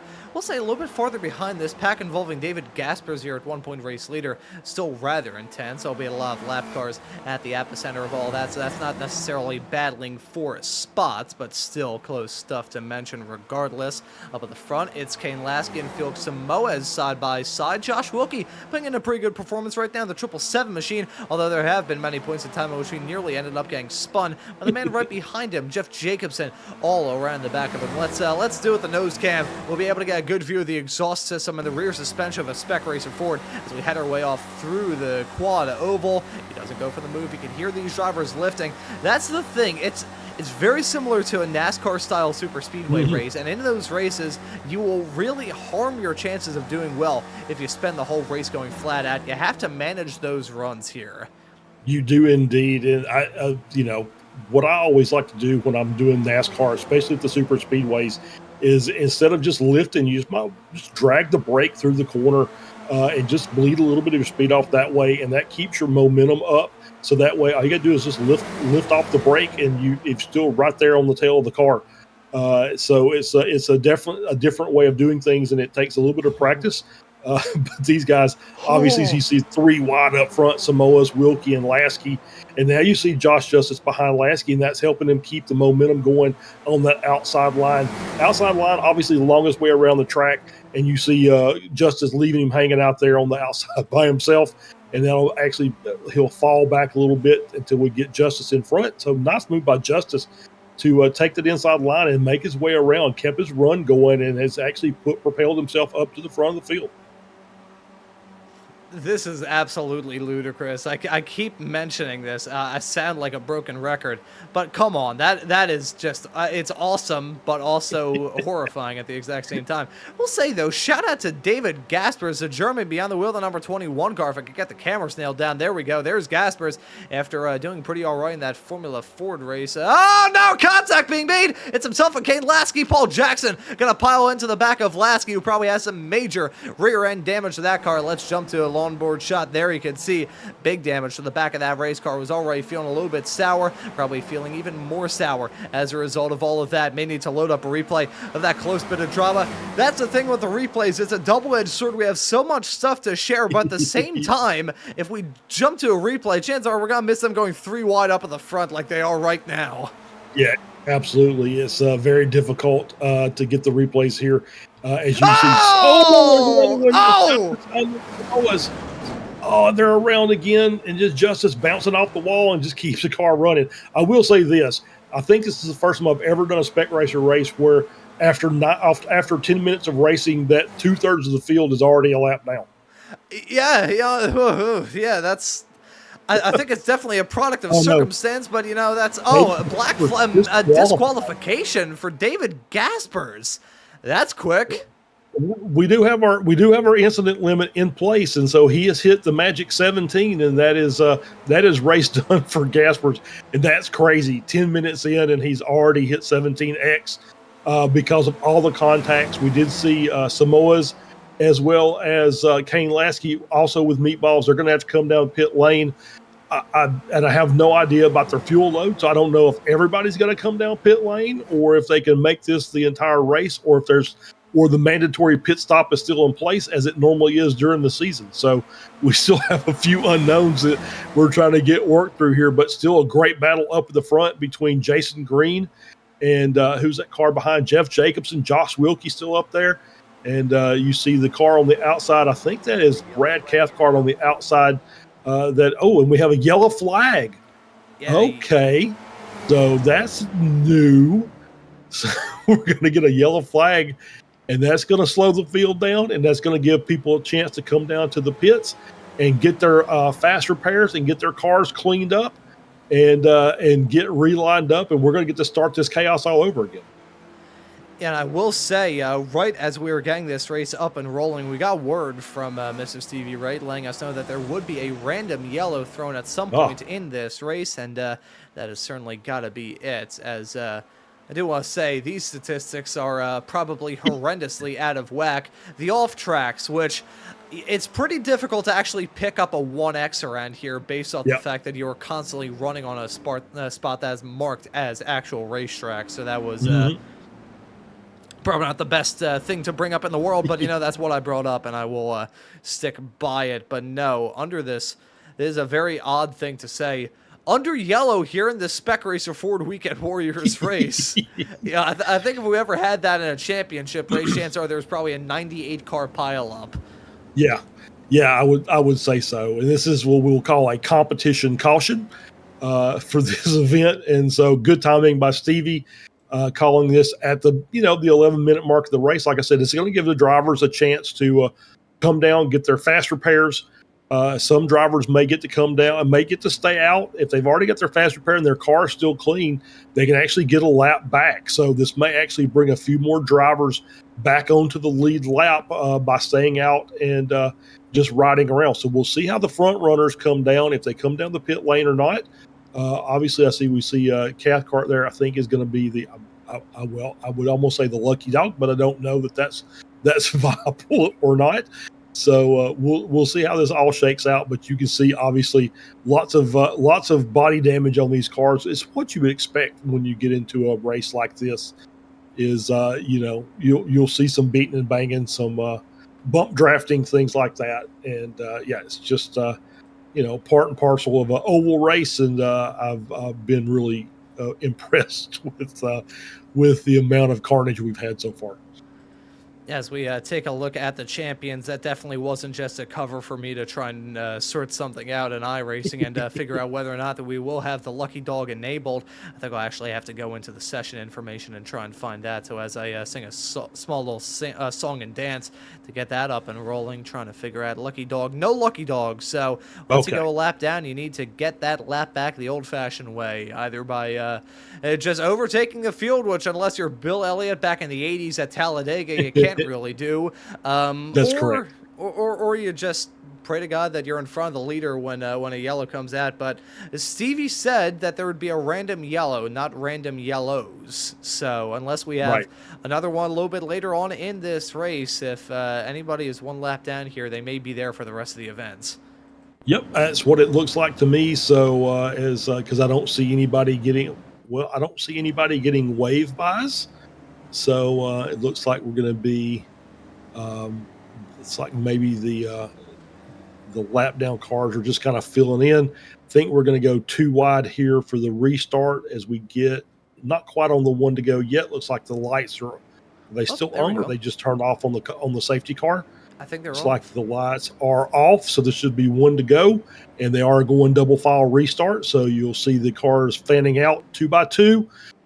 Which is going to make things a little chaotic again as we see Jason Green on pole, Jacobson on the outside, Josh Wilkie, Josh Justice, the Josh row there in row 2 as we get lined up, and the pace car will drop off and we'll get the race restarted. Yeah, so this has been the calm, the peace and calm at this point. This is the eye of the storm. Yeah, this. I mean, after the stuff we've already had to go down, the fact that we are only 15 minutes into this 40-minute long race, I'm not really sure whether or not I have the words to describe the racing that we have seen thus far. I'll put it to you this way: in terms of the hard chargers that we have had up to this point, we have had a fair share of them. The spots gained for many a racer. Jason Green, your race leader, up 15 spots in where he started. Dan Sadro up P18. Ian Joyner, 22 spots gained ever since the drop of the green flag. Some brilliant stuff from him. But here we go. That pace car makes a turn to come down pit lane. About to get this race restarted with still a whole lot of racing action left to go as a green flag is out. The driver's back on their way. A black flag in the air for Kurt Nunez as he restarts this race down in 11th of 22 spots. That will probably drop down to naught as Felix Samoa also has a black flag in the air as well. So as we see these racers be single file up on the front, savor this sight, folks. The top four, not side by side, because they're going to change it in about 3, 2, 1. Oh, they keep it single file. I'm a little bit surprised. Yeah. There we go. There's Joyner. Yeah, it was that Joyner on the outside, getting the good run, taking the high line. He's managed to get even with the leader. And let's see if he's going to be able to make the move. He's got to get down in front of that lead group, or he's going to just start falling back again. He does have Justice. Had him behind for a second. Justice is going to take his run high, and he's going to move up to the front, and he's going to try and get down in front of Joyner and probably try and get down in front of Green. But he does not able to get that done. So it's back to the front for that 3-car pack. And once again, the longest line usually wins here. Joyner doing a really good job of hanging in there and keeping his momentum up on that midline. But I just don't know how long that's going to be able to last. If Josh Wilkie can get tightened up there behind Jacobson, that group will move a lot better as they go nose to tail. And you see Josh Justice outside making that high line work again. He gets a good run behind Joyner. This time he's cleared and moved down, and he's down in front. So he's going to take the lead, and he's down in front of that fast line down on the inside. So he's going to run out front for a bit as we see Green moving high. You know, that shows you how quick Josh Justice was moving. I was trying to get a nose cam with Jeff Jacobson, who's now trying to take the race lead on the inside as they head their way down the backstretch into 3 and 4. They're 4 wide right behind. Look at Brad Cathcart on the high side. The lap down car still trying to squabble up with these competitors. But I was going to try and jump to a nose cam shot of Jeff Jacobson, but then Josh Justice came barreling in like a bat out of hell and was able to jump into the race lead. He leads that lap 24 here at Charlotte as pit stops going on with Earl Colin Earl making that call to come down pit lane. Up at the top side, though, Jason Green getting a whole lot of momentum rolling in that 160 car. Josh Justice looking to keep that momentum rolling as well. And look at Jeff Jacobson, really wild, squirreling all around the racetrack. And Josh Wilkie now in the middle. Oh, that is a squeeze, Josh. He's going to make it work, though. Into the race lead goes Wilkie. Yep. Nice move by Josh Wilkie, getting into a good run, shooting the gap between the 2 cars, and able to get down on the inside line to take over the race lead as we see Justice starting to get his run. And Justice has done a really good job. I think he's driven a NASCAR or 2 here in the sim. He gets those good runs coming out of the corner and lets the car go high, keeps the friction down on the tires, and is able to keep that momentum up and is able to get a good run. This time, obviously, the inside line, he's just hung out to dry. That's what in NASCAR terms, they call that the sucker hole. You're in there in that middle lane by yourself, and you just get sucked to the back of the field. But Josh doing a pretty good job of hanging in there, but I don't know how long that's going to last. And he has got a big, aggressive bumper and drafter in the form of Jeff Jacobson right behind, pushing him along as Josh Wilkie leads that lap. A bumper, though, flying off for Jeff Jacobson. That's going to hurt him big time. He goes down to the apron, tries to rejoin the racetrack. That's a little bit ill-advised there. Wilkie, very aggressive on the cutback. They now swap-a-roo. You got that front bumper back on the car of Jeff Jacobson. It popped off like a misshapen Lego, but it's fixed back on like a magnet. He now holds on to the lead of the bottom lane. On the top side, though, Jason Green getting a bump from Justice. Justice maybe going to try and give out on that and jump into the race lead himself. Now officially halfway through this race here in the Spec Racer Fords. It has been 20 minutes of chaos, 20 minutes of drama, and 20 minutes of a near accident there with Jeff Jacobson. But a big wiggling moment off through there. Josh Wilkie now cutting shapes. He nearly wrecked with Brad Cathcart. It is so hard to keep tabs of all of this racing action. Things can change in the blink of an eye.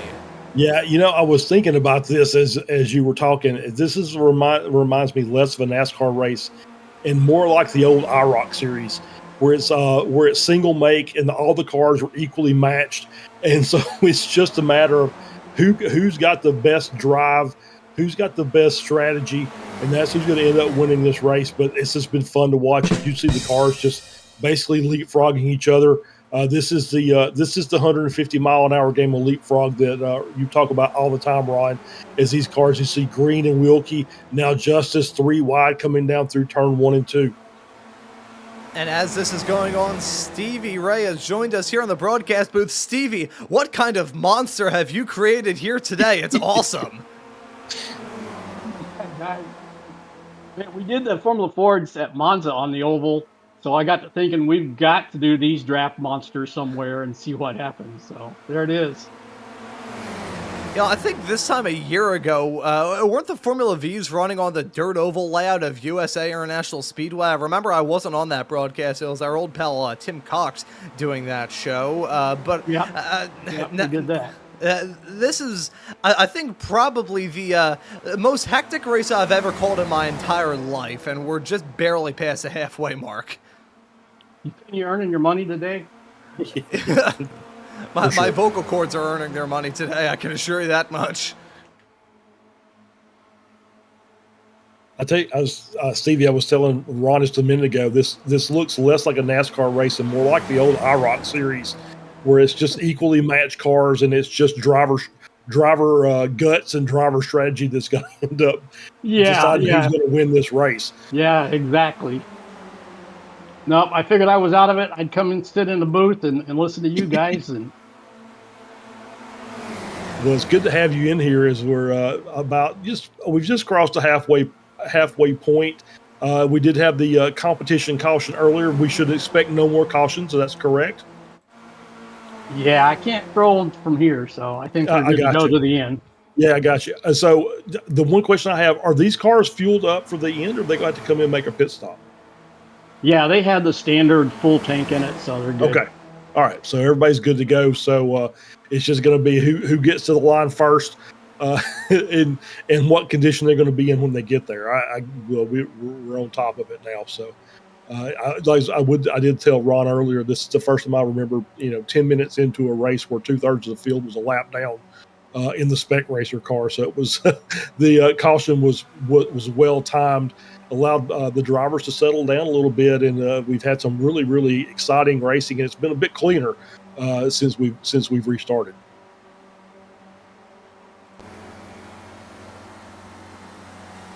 And this is just absolutely feverish racing. I am running out of the superlatives to describe this. This is just absolutely awesome. We jump back to that battle a little bit farther behind these racers, but there's always so much we can cover at the exact point in time with all of these racers duking it out. Wilkie, Green, Jacobson, Joyner, Justice, Sadro, Matt Thompson, Guido Marzucchi, and Andre Favini all involved in this front pack fight. Flavio Andolo is well farther behind, 39 seconds a gap between P9 and P10. Pretty wild. May have to worry about some lap traffic a little bit farther down the line here in this race as well. For now, though, these racers are just worrying about traffic on the same lap as themselves, so they're 3 wide right up at the front. Wilkie, Green, and Justice yet again battling. Who's going to win out this time? Yeah, Josh Wilkie has done a really good job in that middle lane by himself. He's managed to hang on. He's just like a half car length behind Jason Green, and just really impressed with Josh Justice running that high line, but coming down and getting a good draft off of Wilkie to get a good run down the back stretch, and then back up to the high line he goes and just airs that car out. Allows the car to run the high line through the turns 3 and 4. And then we work their way back down to the tri-oval, and we line it up and do it all again as the cars behind are starting to get a little bit antsy. I see Jacobson kind of taking a look inside of Green, seeing if there's a way around, as well as Joyner is still having a great run up 23 positions. It's starting to look like he wants to move out a little bit, maybe take a run at the front. But so far, so we see a little contact there between Wilkie and Green. Still Josh Justice on that high line. But you can see as the laps tick off, the drivers are getting a little more impatient, which is what you would normally see in an oval race like this, is everybody thinks they're faster than the car in front, and they are until they get in the front themselves, and then they realize that it's just the draft playing tricks on them. So still 3 wide up at the front of the field. Still Wilkie hanging on to that middle line by himself and doing a great job.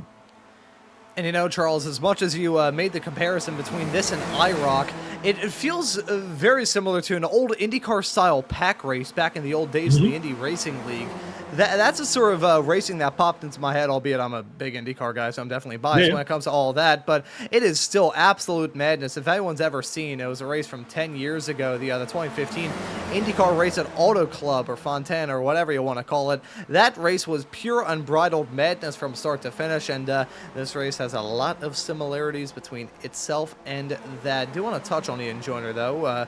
Not only is he racing really good, he's driven fantastically thus far in this race. 23 spots gained ever since the drop of the green flag. Some fantastic stuff for him as he's holding on to the final spot in the top 5 currently, and is still looking to try and make up some more time between now and the end. But Josh Wilkie now up at the front for now. Jason Green on his inside and Josh Justice on the high side. These races have been 3 wide for quite some time, and I don't think something's got to change here soon.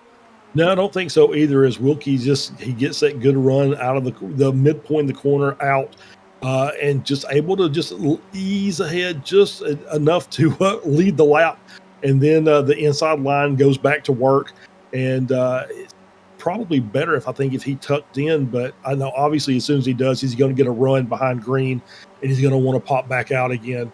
As these cars, as we see Justice doing the same thing, gets that little run behind Wilkie, gets a few more miles per hour, and then back up to the high line he goes. So these cars are doing a great job. And yeah, Ian Joyner's car is clean, and that's the most impressive thing. The fact that he's up 23 positions is great, but the fact that the car is in the same shape that it started is even more profound. So Ian having a great race, and some guys up there that I wouldn't normally expect to see. A Guido up there running in 8th, hopefully not going to give him the commentator curse, but doing a good job running in 8th position, up 21 positions as well. And yeah, just as once again, we're kind of in the lull period here, as we've got about 28 minutes gone, 12 minutes to go. We get to that last 5 minutes or so, the things will start get a little more exciting, I think, as drivers will decide it's time to be up to the front of this field.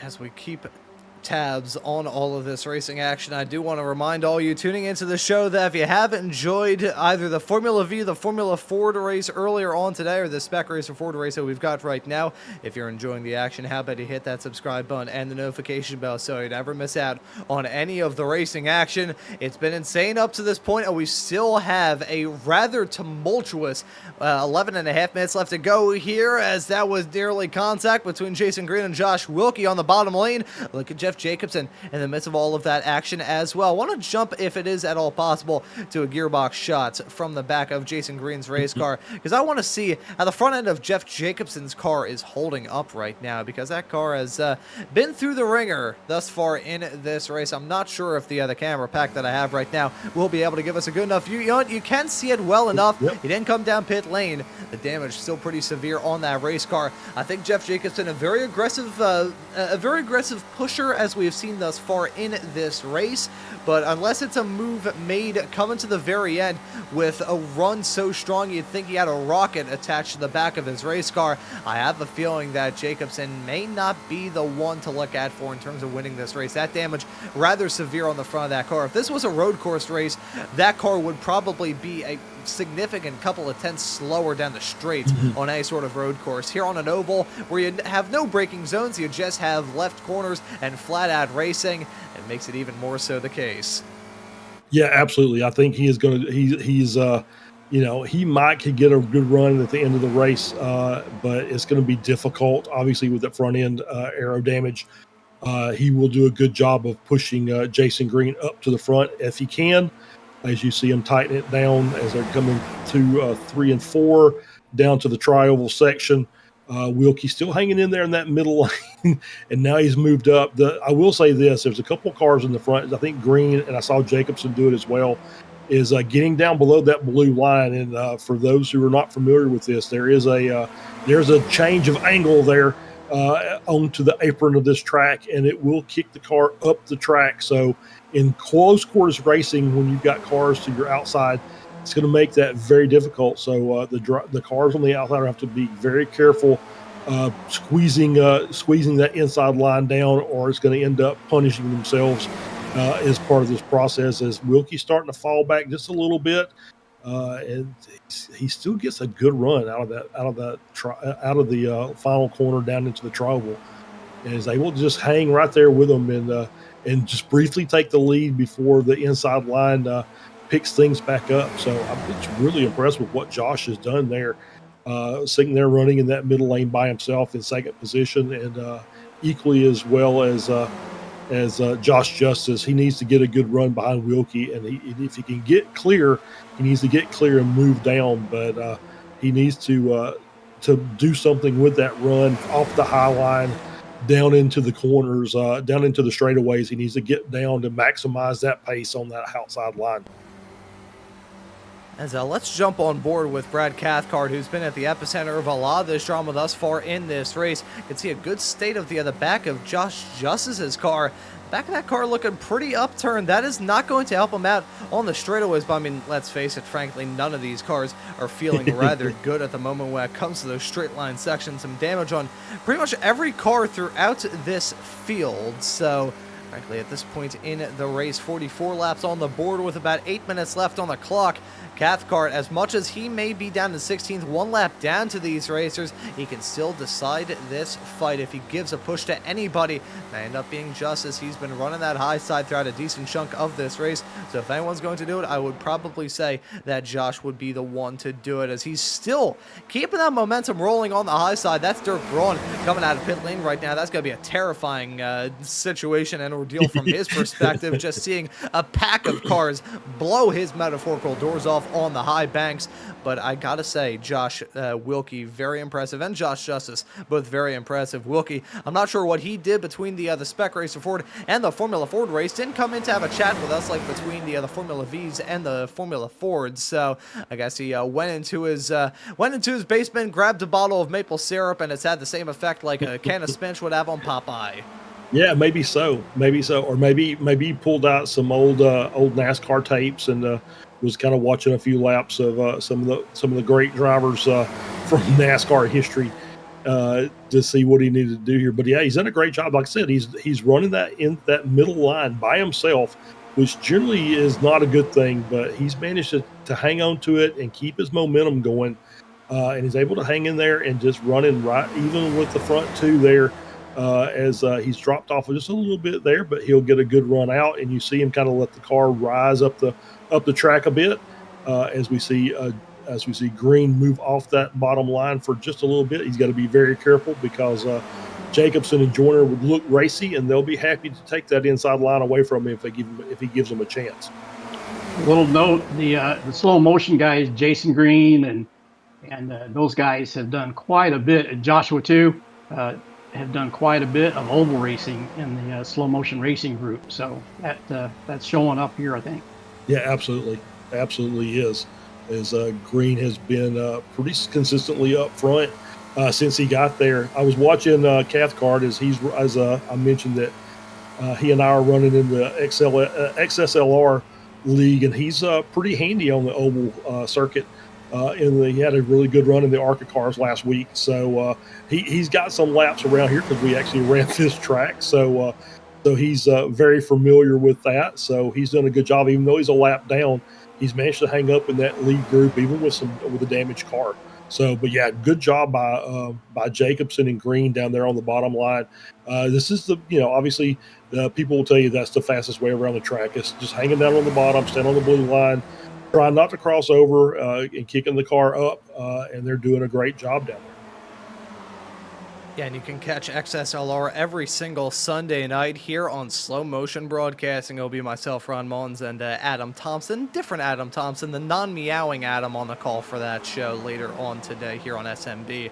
For now, though, we have got the final 5 minutes of the Spec Racer Ford race left to run. Jason Green still running up at the front. Josh Wilkie, Jeff Jacobson, Ian Joyner, Josh Justice, Dan Sadro, Matt Thompson, and Guido Marzuki all involved in this own little pack. And look at Andre Favini a little bit farther there in the back as well, the Swedish driver behind the wheel of that always very good-looking number 27 machine, holding on to 9th as it stands right now, and I think he has a pretty good shot to try and get the job done. This is just about the worst spots that he can run in because Flavio Andolo, the next car, is involved in this pack. he's nearly 1 lap down. There he is right Yeah. now in the number 13 machine. So Andre Favini, as it stands presently, he's about to lap the car that's right behind him in terms of on-track position. So frankly, not a lot to lose if you are Andre Favini. Again, these racers looking to have some fun, but more importantly than that, they're looking to have some bragging rights as well as we get off into season 4 of 2025. So who's going to be able to get the job done?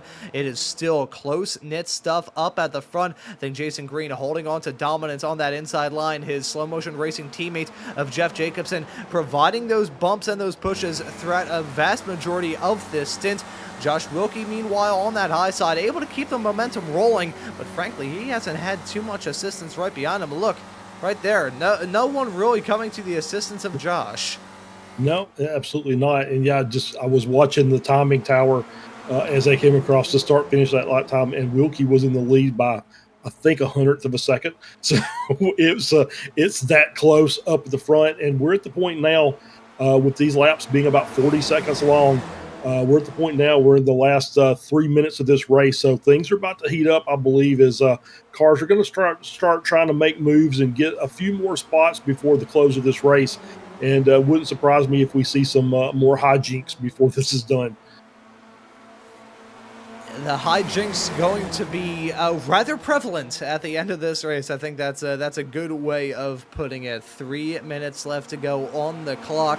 Probably looking at about 6 laps of racing action. So 58 laps in total potentially here at Charlotte, as they are. It's a 6-pack of Spec Racer Fords heading their way down into 3 and 4. You can see Brad Cathcart at the epicenter of all of that on the high side on that second row back. He is currently 1 lap down, so that's not going to matter too much in the grand scheme of things, but he can certainly shake out how this battle is going to work out. Maybe Josh Justice, his best friend, as we get a little bit farther along in this race. Josh Wilkie, meanwhile, seems to be paired up at the moment by Ian Joyner. Joyner, a past champion in the Formula Ford side of things. I'm pretty sure the same year or the same season that Joyner was able to win the Spec 1 championship, Josh was able to win the championship in Spec 2. So pretty interesting how those two are paired up, and you got Jeff Jacobson and his sparring partner in this race, Jason Green. Those two running on that bottom. You got a lot of other cars at the epicenter of all of this racing action as well. Now under 2 minutes left on the clock. Yeah, 2 minutes to go, as we're going to have about 3 more laps or so. We'll see the white flag here very soon. And you see Joyner has now moved out to that middle line. He's going to be behind Josh Wilkie. He's giving himself some room to make some moves here at the end of the race, and he's going to try and push Josh up to the front, and that's actually working. Josh is now cleared green, so he's can move down.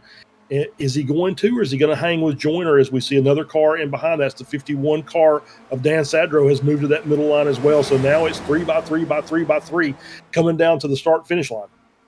And here we go. About a minute left of racing action here at Charlotte for the final race of the 46th Weekend Warriors Runoffs here on Slow Motion Broadcasting. We have got many a racer, many a veteran of Weekend Warriors competition running strong. I will say, though, Josh Justice not having a good run of things at the start of this lap. He's dropped down. He's currently slotted in 7th. But again, if he gets that draft assistance, he may very well be within a good shot of getting the job done. But here comes Dan Sadro in the number 51 car. He's got Josh Justice now running on the high side. Those two gonna be dragging each other down like dragging an anchor through asphalt as contact is being made out of the turn. That's Wilkie, Green, and Sadro at the epicenter of all that big contact, up in the air backwards there for Jason Green. And now the fight is on. It's Josh Justice holding on to that race lead. Ian Joyner well farther back, and all that drama run as I was thinking that Josh Justice may have lost this race. I think he's very well going to win it. And you can see right behind him, that's Flavio Angelo 1 lap down, so that's not going to affect this racing all too much at all. And I think Tom Gradwell, even well farther back to that car at the epicenter of all of that racing with these 3, is also even more than 1 lap down, maybe even a couple laps down. Guido's got a run there on the high side. Who is that? Is that Guido, or is that somebody else? I'm not sure if that is Guido, but that is the checkered flag in the air, and that is Josh Justice winning the race in dramatic fashion here at Charlotte. Ian Joyner going to come home in a rather far-off P2. Guido ends up walking away with a P3 at the end of this race. Some rather big damage on that car as well. But let's take a look at the moment where things really went to hell in a handbasket. Let's take a look to see the drama right towards the end of this race. There's so much action towards the end that I think it's hard to even find the replay of all the chaos that went on there. So Jason Green was one of the racers at the epicenter of all of it. Let's slow it down because there was a lot going on here. You can see that it was Josh Justice and Dan Sadro really chasing each other's tail on the high side, kind of getting caught up in all that. Sadro tried to throw the block on Wilkie, but that wasn't necessarily going to work out well as he chops across. Nothing that poor Josh could have done there as he just had no room on that inside line. Contact is made, spinning Sadro into the path of Green. That's when all hell starts to break loose, and Jason Green gets spun out in front. Sadro gets hit big time by Matt Thompson a little bit farther behind. Look at Guido avoiding all that, and look at, oh man, that was huge contact a little bit farther behind. Who was that? Picking up some airtime and having a hellacious collision into the outside wall. We'll say Ian Joyner, despite being sideways, he got a tap to actually help him straighten himself back out. Look at Guido. Pretty much everybody in that pack, with the exception of Josh Justice, was involved in that coming to the white flag collision. So well done to Justice, weathering the eye of the storm in the midst of all that, and well done to Josh for keeping that car close. Contact between the boss and the producer, so not sure how that conversation will go well at the next employee meeting here at SMB, but either way, Josh Justice came out of all that smelling like a bed of roses. That is the one of the benefits. Sometimes it works out, sometimes it doesn't. But obviously, Josh ran that high line most of the race, did a really good job out there, and was able to avoid the battling. And I think you called it exactly right. I think that was just a late block on Sadro that didn't work by Sadro that did not work out and caused the chaos at the front of the field. Josh Justice sneaks through. Ian Joyner gets tapped and gets righted and finishes in second, and then Guido finishing third and Josh Wilkie finishing fourth. Dan Sadro rounds out your top five. Great racing. Obviously a little bit different than what we're used to seeing, but some fantastic battles up at the front of the field. Kind of was hoping that we'd end up with a 8-car wide coming down to the checkered flag, but not so much. So great race by Josh Justice out there to take the win. And what a wild and wacky way to bring these 46th Weekend Warriors runoffs to a conclusion. Gonna get those race results loaded up for you right about now and let you know that at the end of a thrilling, heart-pumping, and at certain points in time, terrifying race, Josh Justice is going to get the job done over Ian Joyner in P2. Guido Marzuki will round out your podium in third. It will be Joshua Wilkie classed in fourth, then Sadro in fifth. Matt Thompson in P6 rounds out the cars that finished this race on the lead lap, if that tells you everything you need to know about this race. Oh boy howdy. Andre Favini, the first of the cars, one lap down the number 27 machine. Flavio Andelo in 28th. Tom Gradwell is classed in 9th with Josh Flores running out her top 10. Yeah, Jason Green led most of the race and finishes 11th. Phil Berry finishing in 12th, Andrew Love 13th, Jeff Jacobson in 14th, Jeff Wubker in 15th. Brad Cathcart was in that lead group, but a lap down, finishing in 16th. Ian Gibson in 17th. Florian Oots finishing in 18th. As we continue on, Kurt Nunez finishing 19th, Steve Elson finishing in 20th, Dirk Braun 21st, Ken Batley 22nd, Paul Jackson 23rd, Dan Wood 24th, Stevie Ray 25th, Colin Earl in 26th, Phil Samoas finishing in 27th, Adam Bradshaw in 28th, Kane Lasky finishing in 29th, David Gaspers finishes 30th, Eric Luke, Scott Russell 31st, 32nd, Jason Perry finishing in 33rd, final car on the grid, and in a very, very entertaining and interesting race that we just had. And so those are your results at the end of the final race of the 46th Weekend Warriors virtual runoffs here on Slow Motion Broadcasting. An absolute barn burner to bring this race to a conclusion. And it looks like we have some drivers looking to have a chat with us at the end of this race. But I can see all the discussion in the YouTube chat. I think I'm a little bit busy right now having to work the cameras and the graphics and also yap everybody's ears off here on the show. But based off everything I'm seeing in the YouTube chat, the commotion, I think that may have been a very popular pick there, Stevie. So well done. I may have described it as a monster, but that monster was just... I'm not sure if exciting is a way to describe a monster, but it's the way that I'm describing it here today. Yeah, I knew it would be fun and different. A lot of road guys aren't so much aware of holding the line, and sometimes that can cause issues. But I figured that, kind of like Charles was saying, I was kind of thinking it might be a 4, 5, 6, 8 car finish. But yeah, that didn't happen. But it definitely was something different for us, and had some great racing. That's for sure. And I think all the drama going on may have tanked my frame rates. I'm gonna pop up the upcoming shows graphic, try and get to the bottom of this. That is not ideal at all. I'm getting 9 frames per second over on. Oh boy, I may have to jump to a slightly earlier replay. So I'll sing a little song and dance and say that we got some drivers looking to have a chat with us here. I think Stevie we'll save the last interview off for you because I know there's some very exciting news to look forward to in the Weekend Warriors world, including. Week 2 for the Spec Racer Forwards. That is going to be a very special event to look forward to. So I think we'll get the interviews up rolling here in just a few moments time. And Charles, I will let you have first dibs on who you want to have a chat with. Well, let's bring in our race winner, Josh Justice. I'll drag him down and we'll have a chat. Josh, congratulations on the race win. You made the high line work. You just kind of rode out there by yourself. Could see you drop down and get a little draft off of Josh Wilkie on the back stretch to keep your momentum up. But you made the high line work. Was able to avoid the last lap incident and came across with the race victory. Yeah. So what happened is basically in the first part of the race before the caution, I had gotten some damage.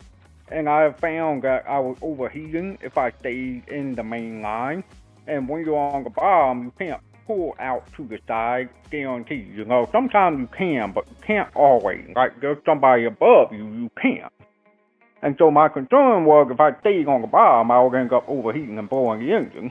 And so I put my strategy, said I'm going to stay high, I'm going to stay with the lead pack. And I had a good plan of what I was going to do on the last lap. And then everybody else crashed, and I didn't have to do anything. Yeah, that actually makes the strategy a lot easier when everybody else crashes. So, Josh, we got a lot of interviews, but congratulations. We'll let you get any thanks or shout-outs, and then we'll let you go celebrate your V Runoffs win.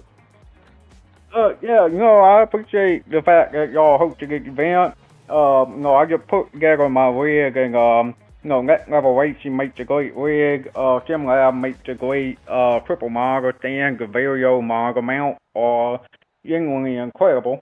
I had a friend come and help me set it up. Shout out to him, or else I would not have made it into today's race. We spent something like 8 hours yesterday building. It's too much stuff, man. All right, Josh. Well, congratulations, and we will see you, I'm sure, coming up next season. You're one of our perennial racers, so we'll look forward to seeing you out on the track next week. Absolutely. That was Josh Justice, race winner tonight here at the V Runoffs in the Spec Racer Ford. Ron, we've got our other, matter of fact, we've got our other podium sitters up there waiting. And I'm thinking of who we bring in to have a chat next. I think we'll keep the interviews rolling by having a chat with Ian Joyner, our P2 finisher at the end of this race. We'll also apologize for the current screen that we've got on right now. Click to scenic view. I cannot get iRacing to run over 12 frames per second, so I'm not sure exactly what the deal is. I may need to get a new graphics card at the end of all this, but we'll drag Ian Joyner to have a chat at the end of this race. Ian, welcome into the broadcast booth. It's P2 for you at the end of an absolutely insane race here for the Spec Racer Fords. Before I ask you about that last lap, I want to ask you about the whole race because that looked just absolutely insane. Yeah, it was really intense. At one point, I think it was one of the Daniels behind me. I just backside was going numb, so I tried to just lift myself off the seat and accidentally press the brake pedal and gave him a bit of a fright when we were all in a big queue. And other than that, it was just trying to not make a mistake, really. So it was intense. You couldn't see very much, and you just had to constantly keep the car on the right line, try not to hit anyone. I just kept telling myself, it's because I've not really done a lot of oval races. I had no idea strategy-wise what we're really supposed to do at the end, and intuitively I kept wanting to go forwards, but just kept trying to remind myself to be patient and just still be there at the end. And I say this as somebody who didn't broadcast an oval race until I think it was about July of last year, and who since has done a whole lot of ovals. I don't think there's any oval racing at all that can describe that. Me and Charles gave our own two comparisons about that race, one of which was comparing it to IROC, which I think last ran back in 2006, and the other was me talking about an IndyCar race from back in 2015. So I don't think there's really anything like this. So I don't think there's any training in the world that could have prepared you for that race, and especially coming to take that white flag when it just looked like a bomb got dropped on the field. Yeah, that was unfortunate. It's just super hard, especially when you get the latency as well. So we're all in different bits of the world, so you kind of everyone's just sort of bumping around a little bit. And I think it went 4 wide, so it's just really difficult. So easy to get it wrong. I think I came out of it. I mean, can't complain. Really ended up second. It was just when Jason was spinning around, it just caught my rear when I was watching it back. I could have been a bit wider, but just managed to keep it pointing forwards, and then there's only one car left in front of me, so yeah, it worked out all right for me. But it's a shame we didn't get a bit more of a race to the line, but with such a big pack, and the track is effortlessly flat out in the SRF, so it's only people lifting because of draft to hold position. So yeah, as soon as it's sort of people started to go, it's just everybody was flat out, and I suppose it was bound to end up in a lot of cars wide, and then it was always going to be very difficult to survive, I guess. Yeah, coming to the end of this race, I'm not really sure if there's anything that anybody could have done to try and prevent that. It was just a boiling over of what had been a very hot race up to that point. But happy to say you walk out of it with a P2, and we heard from you last week about potentially coming back to maybe contend for some championships next season. Still going to be potentially doing that with Season 4 rapidly approaching. Yeah, I think I'm going to spend a bit more time in the SRF. Like I said, the WW race is a little bit late over in the UK, although I think when the time zone changes, it helps a little bit with daylight saving. Yeah, so I'm doing the Almeida League as well with the SRF, so I'm really enjoying driving that car, getting to know it. It's a bit weird on ovals, but yeah, so that's most likely. Quite enjoyed the V as well, to be honest, having another go in that. And I can't help myself but have a go in the FF when there's a nice track combo. So I'll definitely be doing something. Yeah, looking forward to seeing you out there on the racetrack next season. Ian, thank you for joining us here on the broadcast booth, and we'll let you give any thanks of your own before we let you go. Yeah, thanks for the broadcast. And I've got a couple of people at home watching it. Thanks for Stevie and the league for doing all the races. This is the first time I've done a runoff. I was kind of enjoyed reading some of the background to it.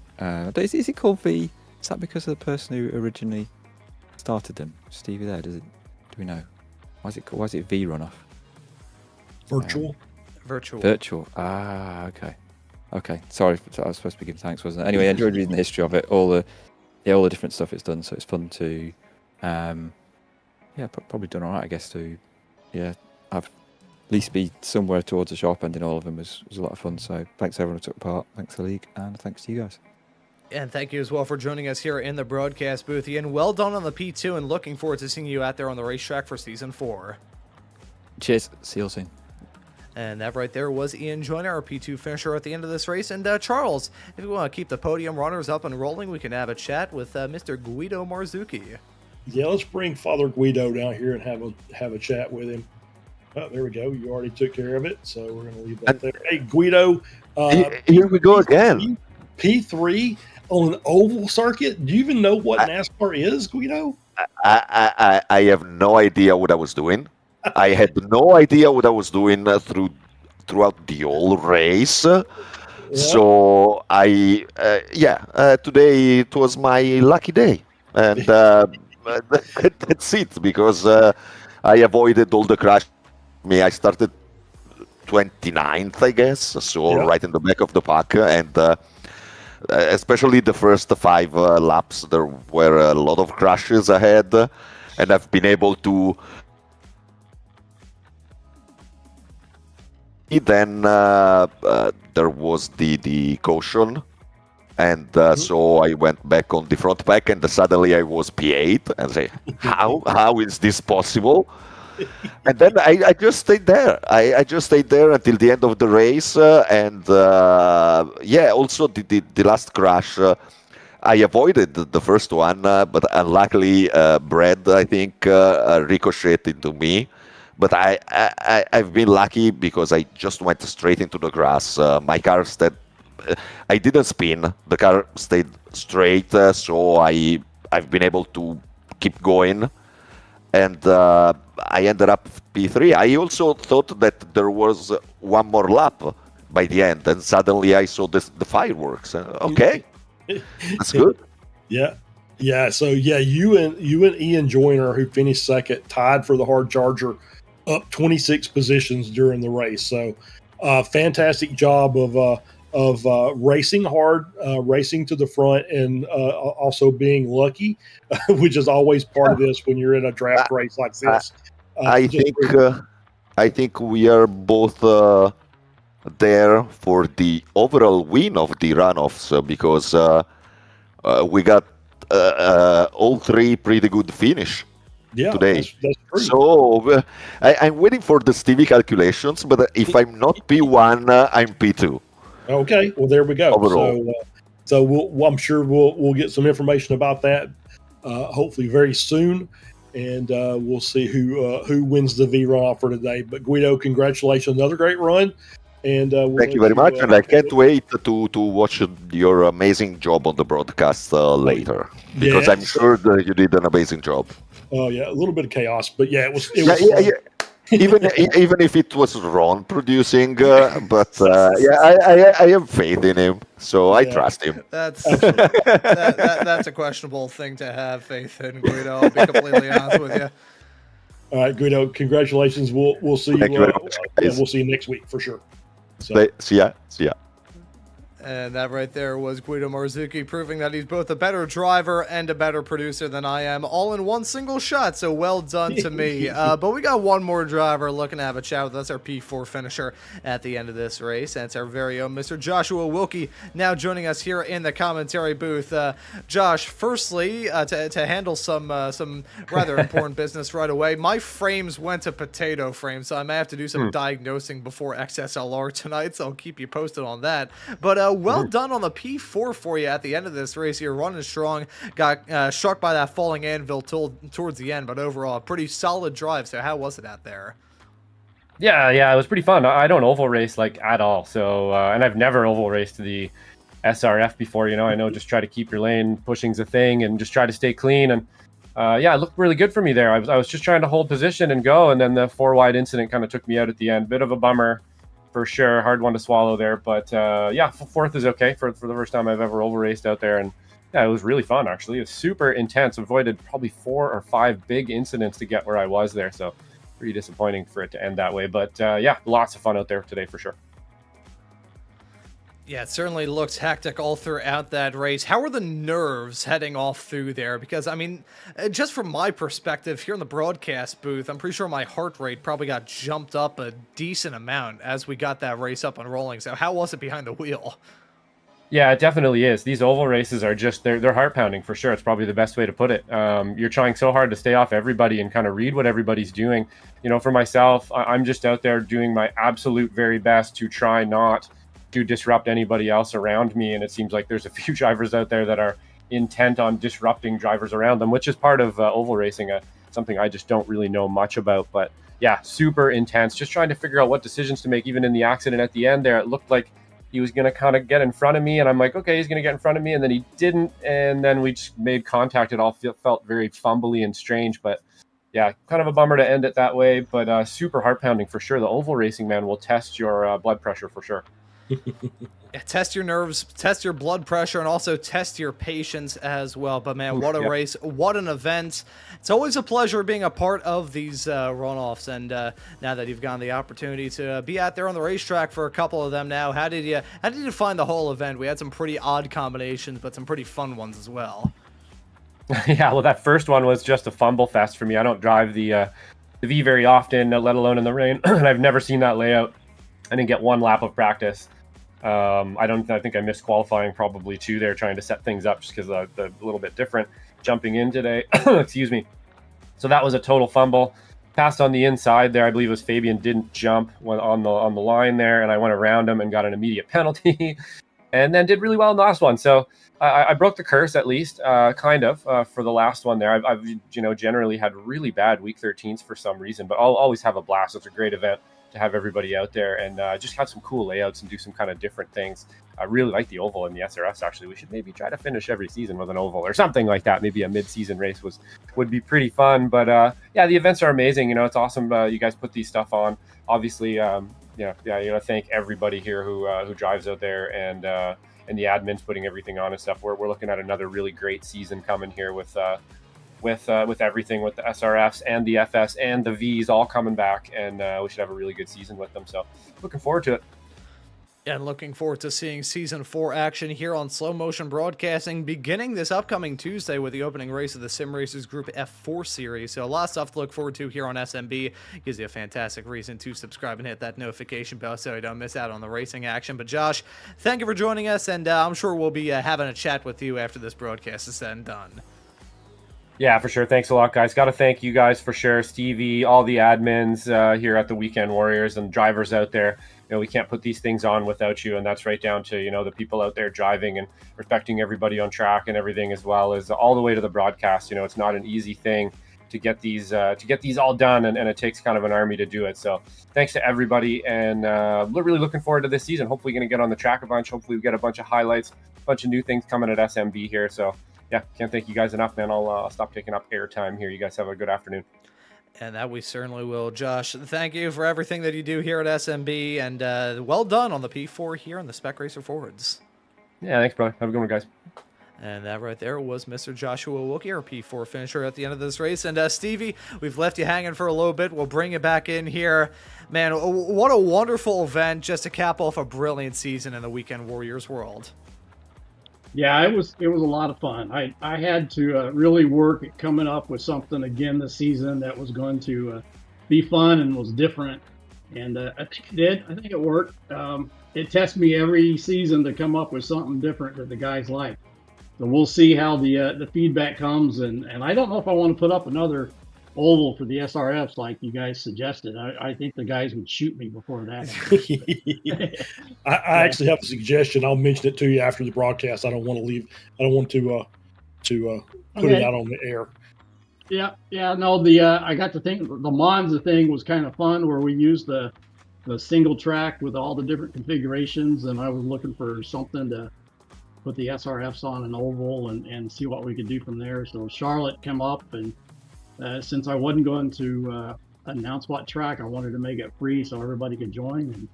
And I think it was another successful weekend. So thank you. And I will say, Stevie, and this is honest, I think when you sent me the message a couple of days ago for me to kind of get all the stuff together to produce this show today, kind of letting me know about the combinations and all that stuff, immediately I had like the Frankenstein music popping into my head, and that's certainly meant as a compliment because this was absolutely awesome. I love Charlotte. It's one of the tracks that I probably have the most amount of experience driving on, both in the form of the Roval and the actual oval configuration. It's part of base content, super fun, and once again, both throughout this event and throughout this entire season, the Weekend Warriors community once again proving that they're one of the best on the entirety of iRacing. Yeah, I keep saying it every season, and I truly mean it.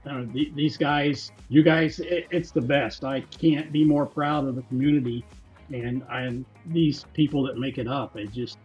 They give it their everything every time. There's no ill feelings or intentional wrecking or anything like that. Everybody's giving it their best, so that's what makes it so good. So, it's going to be a fun season next season, starting. The FBs and the FFs will have a normal season, but the Spec Racer Fords, as I've been putting out, this is 10 years for the Weekend Warriors and the Spec Racer Fords. And the actual date is the 28th of September, which happens to fall on our Week 2 race. So we are going to do a special no points invitational for all of our weekend warriors, current and past, to come out and race with us that day. It's going to be at Road Atlanta, which was the site of the very first weekend warriors race. And it will be on the iRacing network now.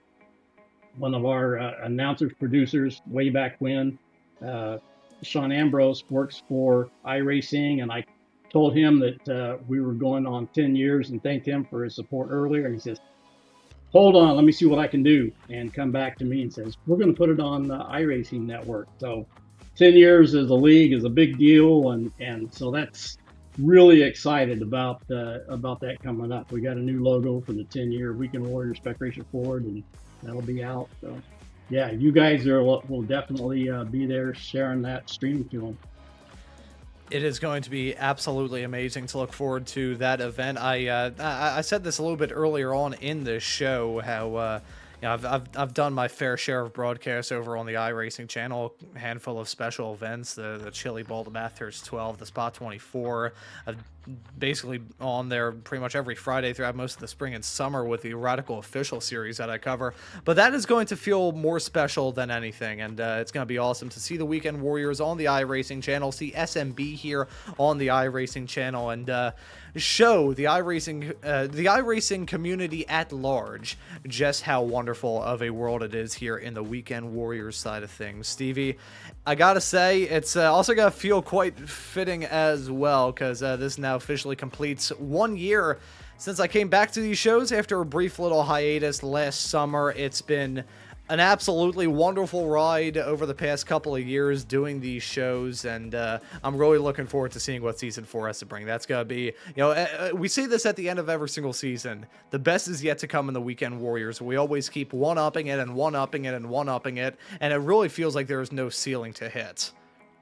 Yeah, I mean, after 10 years, you would think most leagues kind of fade out into the distance, but we just seem to maintain and get stronger. So that's a huge shout out to our members and to you guys. Ron, for a year straight with us. Congratulations on that, sir. You guys do an awesome job of getting our story out every week after week, and all the background info. So can't appreciate you guys enough. Yeah, and a shout out to all of our past members. If you haven't heard, if you're in touch with a past member, tell them to get in touch with me. And we've got a sign up sheet so we know how many's going to be there. We'll be limited to the 60, obviously, but we want to get as many of our past alumni to come back and join us for that race. And that's going to be super, super fun as well. I also just remembered my first ever Weekend Warriors broadcast that I did with Tim. I think it was my second show ever, way back in the spring of 2023, substituting for Charles that day, funnily enough, was at Road Atlanta, of all places. So it'll feel rather fitting for many, many reasons. But Stevie, once again, thank you for all the hard work that goes into making every single season just as good, and if not even better than the ones that came before it. And just really looking forward to season 4. It's going to be absolutely awesome. All right. Thanks, Ron. Thanks, Charles. Appreciate all the work you guys do. Yeah, just like I said, thanks to all the Warriors, and let's do it another season. I still could use some sponsors for the Formula Fords and the SRF. So if you're looking to do some of that, let me know. And other than that, I'll get out of your hair, and thank you, everybody. Yeah, thank you as well, Stevie. Once again, an honor and a privilege to be a part of this season and a part of this event, and keeping our fingers crossed, we'll be around for many, many more moons to come. And that right there was the man himself, Stevie Ray, joining us here in the broadcast booth. Charles, it has been an absolute joy over the past 3.5 hours to be a part of this show. It's been hectic. It's been fun. There's been certain points in time where I feel like I was going to rip my own hair out trying to put all the cameras and the stuff on the screen. But man, what an amazing event. What an amazing season. And what a fantastic community. Yeah, that was a fantastic day of racing. Really enjoyed all 3 races. They all brought a different challenge, and it was good to see all the drivers that just jump from one car to the next and continue racing. And we had a great day here at Charlotte, and hopefully next week we'll start this new season off, and then we'll have our week 2 special event. I'm really looking forward to that. It's going to be amazing. Anytime we go to Row Atlanta is always fun. So really looking forward to that as well. And so let's start the week, or I'm sorry, 47th season of Weekend Warriors starting next week. Yeah, let's get all up and rolling here on Slow Motion Broadcasting, and as per usual, you'll be able to see all of the action week in and week out every single Saturday and Sunday. Saturday for the Formula Vs, Sundays for the Formula Ford and the Spec Racing Fords, and that doesn't do it for the action here on Slow Motion Broadcasting either. On Tuesday nights, you can catch the action for the American Muscle Series as they round off their current season. You can catch our old pal, Mr. Randall McGrew, on the call for those events as well, and you could also catch the action from the Sim Racers Group F4 Series. They run every single Tuesday at 9:45 p.m. Eastern Time, followed the day after by the Formula 3 action on Wednesday night. Charles will be on the call for that, along with Mr. J.R. Gregory, and I'll be on the production work for the FF, so for the F4s, I should say. So you'll be able to go through a show with me still having my fingerprints on it, and you won't be able to hear my voice for the whole time, which is news that will be rejoiced all around the globe. But from a personal note, folks, it has once again been an honor and a privilege for myself to be a part of this season, to be a part of this series, and to be able to call the action all season long. But for one final time from Season 4 and from one final time from the Weekend Warriors Runoffs and the 46th running of this fantastic event, that will just about do it. So for myself, Ron Mullins, and Charles Bochelle joining me here in the commentary booth throughout today's show, I say thank you all so very much for tuning into the action here on Slow Motion Broadcasting, and we hope to see you all for Season 4 coming up in just 1 week's time. Take care, everybody. We'll see you for Season 4. Goodbye.